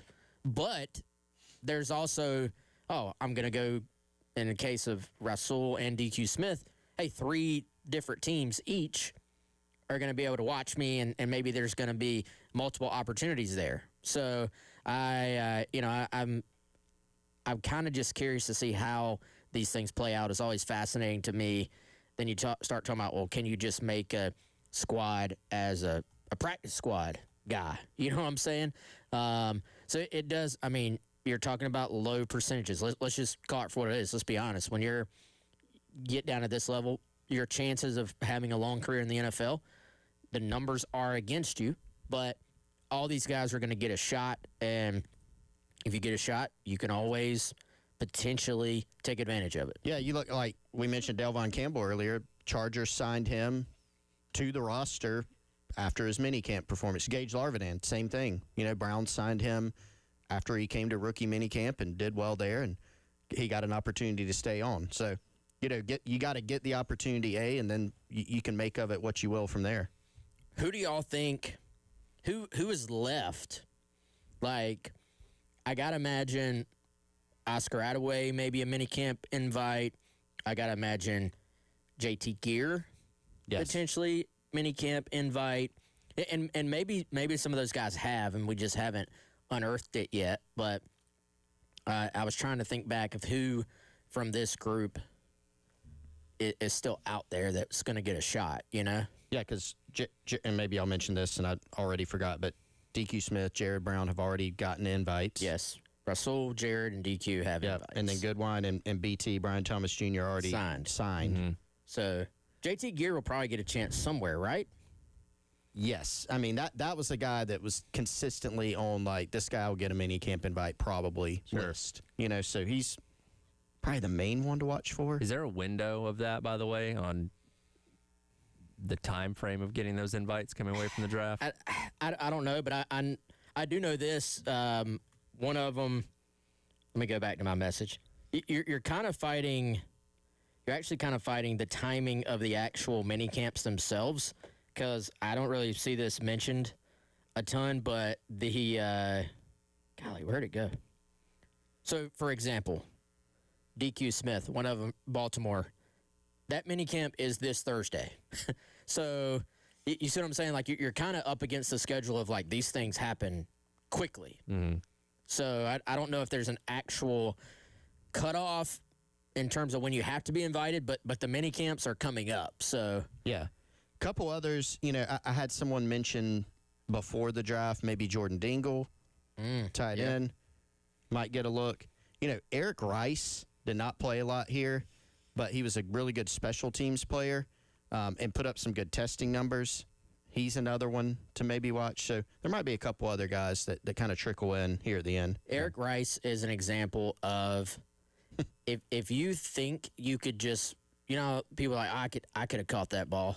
Or, you know, like if you have that little thought in the back of your mind, like, I could probably play SEC football if I'd worked at it. Look at a guy like Eric Rice. This guy is a phenomenal athlete. And actually was pretty key, I want to say, in one, if not multiple, of the big punt returns this year on special teams. Like, key blocks. He had the block at the goal line. I think for the second one that Swain returned against South Carolina State. Or at least one of those. Yeah, that sounds right. And, you know, the numbers at Pro Day, freakish compared to anybody else in the population, but getting on the field for an SEC football team, like, just, you're elite of the elite. Mm-hmm. And then that doesn't even get you in the NFL, obviously. Like, you've got to be elite among that elite group to get a shot. So, yeah, freak athlete, man. We'll come back and hit how we did on buy or sell over the weekend. But as we head into this break, I have two family 4-packs tickets to go see Carolina baseball take on the Citadel tomorrow night over at Founders Park. Callers number 3 and 4 right now at 803-404-6100. Again, two family 4-packs for callers number 3 and 4 at 803-404-6100. It is the Gamecock Central Takeover Hour presented by Firehouse Subs here on the game. Wow, what a play. The Game Network. Columbia, Charleston, Florence, and Myrtle Beach. The Game phone lines at 803-404-6100. Sponsored by AAA Heating and Air. Now offering 12-month payment plans on all HVAC or electrical repairs with no credit check. Online at callAAAtoday.com. This is a Westwood One Sports Minute. The Pittsburgh Steelers are about to enter an era of football, unfortunately for Steelers fans, that I think will be reminiscent of the 1980s, which was not a good decade for the Steelers. They wanted to draft USC receiver Mekhi Lemon and got jumped by the Philadelphia Eagles. They hired Mike McCarthy, a retread coach, this offseason. They're waiting on 42-year-old Aaron Rodgers to play quarterback. What the hell's happening with the Pittsburgh Steelers? I'm Nick Costos.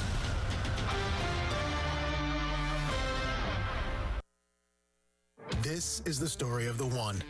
As a maintenance tech at a university, he knows ordering from multiple suppliers takes time away from keeping their arena up and running. That's why he counts on Grainger to get everything he needs, from lighting and HVAC parts to plumbing supplies, all in one place. And with fast, dependable delivery, he's stocked and ready for the next tip-off. Call 1-800-GRAINGER, click Grainger.com, or just stop by. Grainger, for the ones who get it done. Straight Talk Wireless presents Pickup Truck Wisdom. Turns out, talk isn't cheap. Just talking about affordability doesn't make things affordable. Straight Talk's had the same price since 2009. Plus, their Gold plan includes a Walmart Plus membership and $20 in Walmart cash when you activate. That's more than just talk. Find us at straighttalk.com and Walmart. Straightforward, always. Valid through May 17, 2026. $20 in Walmart cash for Straight Talk Gold or Platinum plan customers newly enrolling in Walmart Plus. Limit 1 per enrollment and account. Same price claim applies only to base monthly price of the $45 Straight Talk plan, beginning October 2. Now that Wendy's has these new biggie deals, everyone in the family can get what they're craving, from nugs to JBCs. The parental units can get an $8 biggie bundle, the eldest who think they're so grown can get a $6 biggie bag, and the little one who can do no wrong can get a $4 biggie bites. You know, assuming they have a credit card. No, I'm kidding. We take cash too. 4, $6, and $8 biggie deals for the whole family. Only at Wendy's. Price and participation may vary. Single items at regular price. Prices may be higher in Alaska, California, and Hawaii.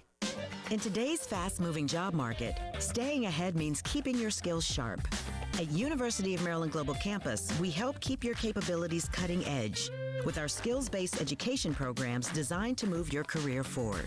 Explore more than 135 degrees and certificates in business, cybersecurity, and more. Apply now and save with no application fee. Classes start May 13th. Learn more at umgc.edu. Certified to operate in Virginia by Chev. Now that Wendy's has these new biggie deals, everyone in the family can get what they're craving, from nugs to JBCs. The parental units can get an $8 biggie bundle, the eldest who think they're so grown can get a $6 biggie bag, and the little one who can do no wrong can get a $4 biggie bites. You know, assuming they have a credit card. No, I'm kidding. We take cash too. 4, $6, and $8 biggie deals for the whole family. Only at Wendy's. Price and participation may vary. Single items at regular price. Prices may be higher in Alaska, California, and Hawaii. In today's fast-moving job market, staying ahead means keeping your skills sharp. At University of Maryland Global Campus, we help keep your capabilities cutting edge with our skills-based education programs designed to move your career forward. Explore more than 135 degrees and certificates in business, cybersecurity, and more. Apply now and save with no application fee. Classes start May 13th. Learn more at umgc.edu. Certified to operate in Virginia by Chev. The Gamecock Central Takeover Hour with Tyler Head, along with Chris Clark and Wes Mitchell from Gamecock Central. Sponsored by Firehouse Subs. Call or text 803-404-6100 on the Game Network and on the 107.5 The Game app.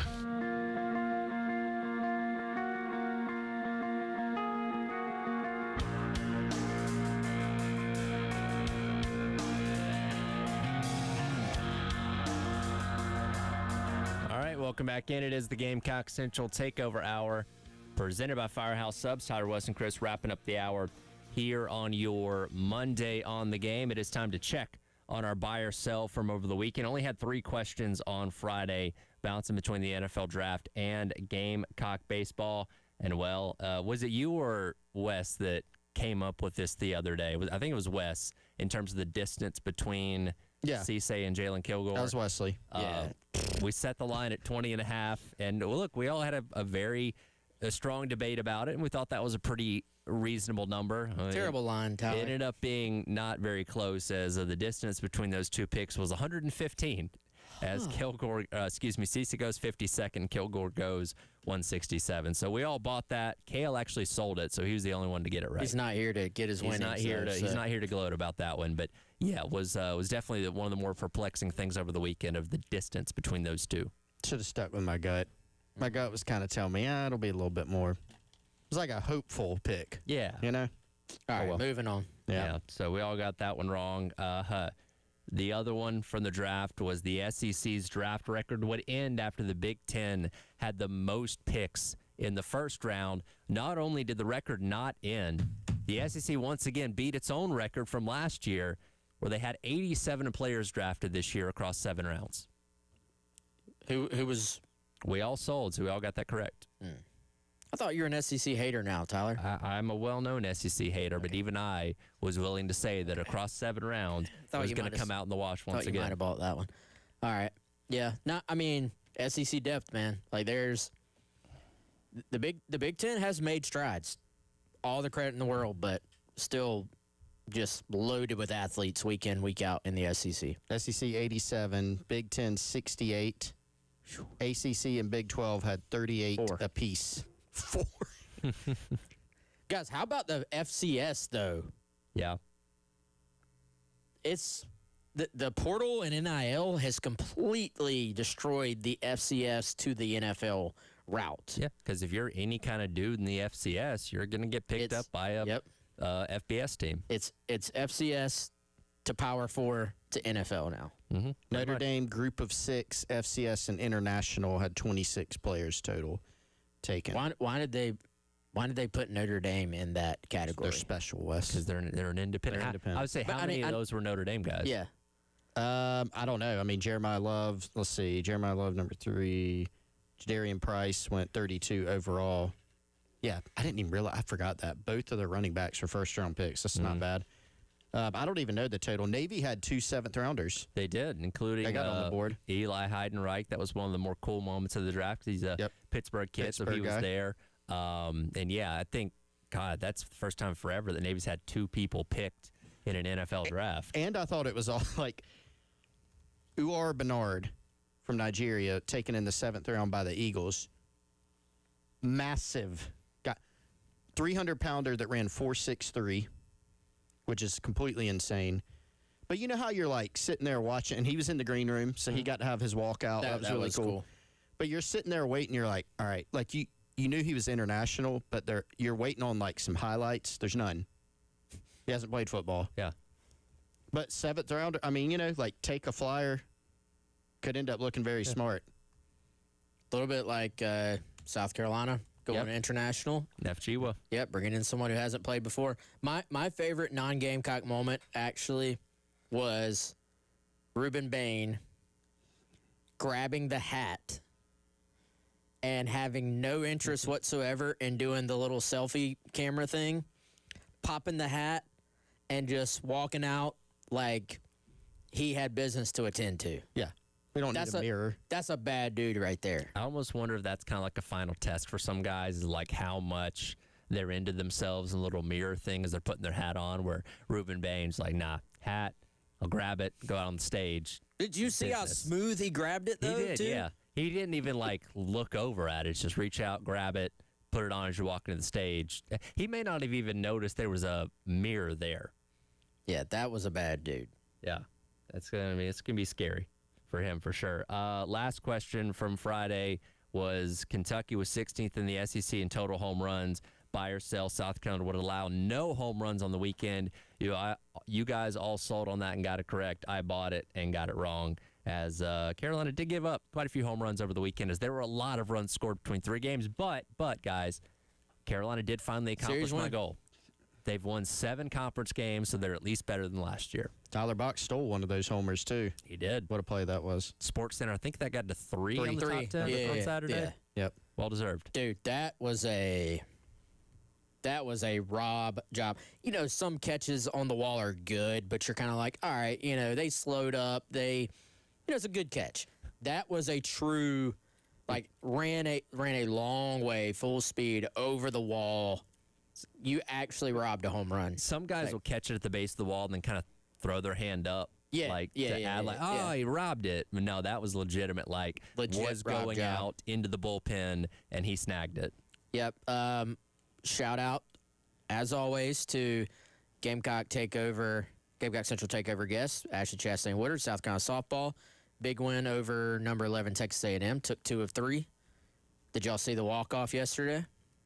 I did. Mm-hmm.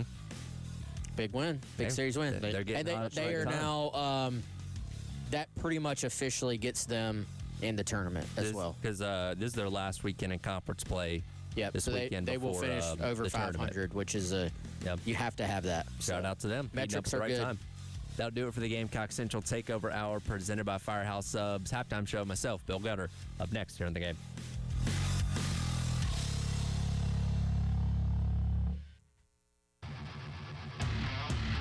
Broadcasting live from the Herndon Chevrolet studio. Herndon Chevrolet is your hometown dealer. Stop by today or shop online 24/7 at HerndonChevy.com. All right, y'all, as we close out the hour, let's tell you about one of our great partners here on the game. It's our friends over at Integrated Media. Been talking about all the great sports action, playoffs going on, more playoffs.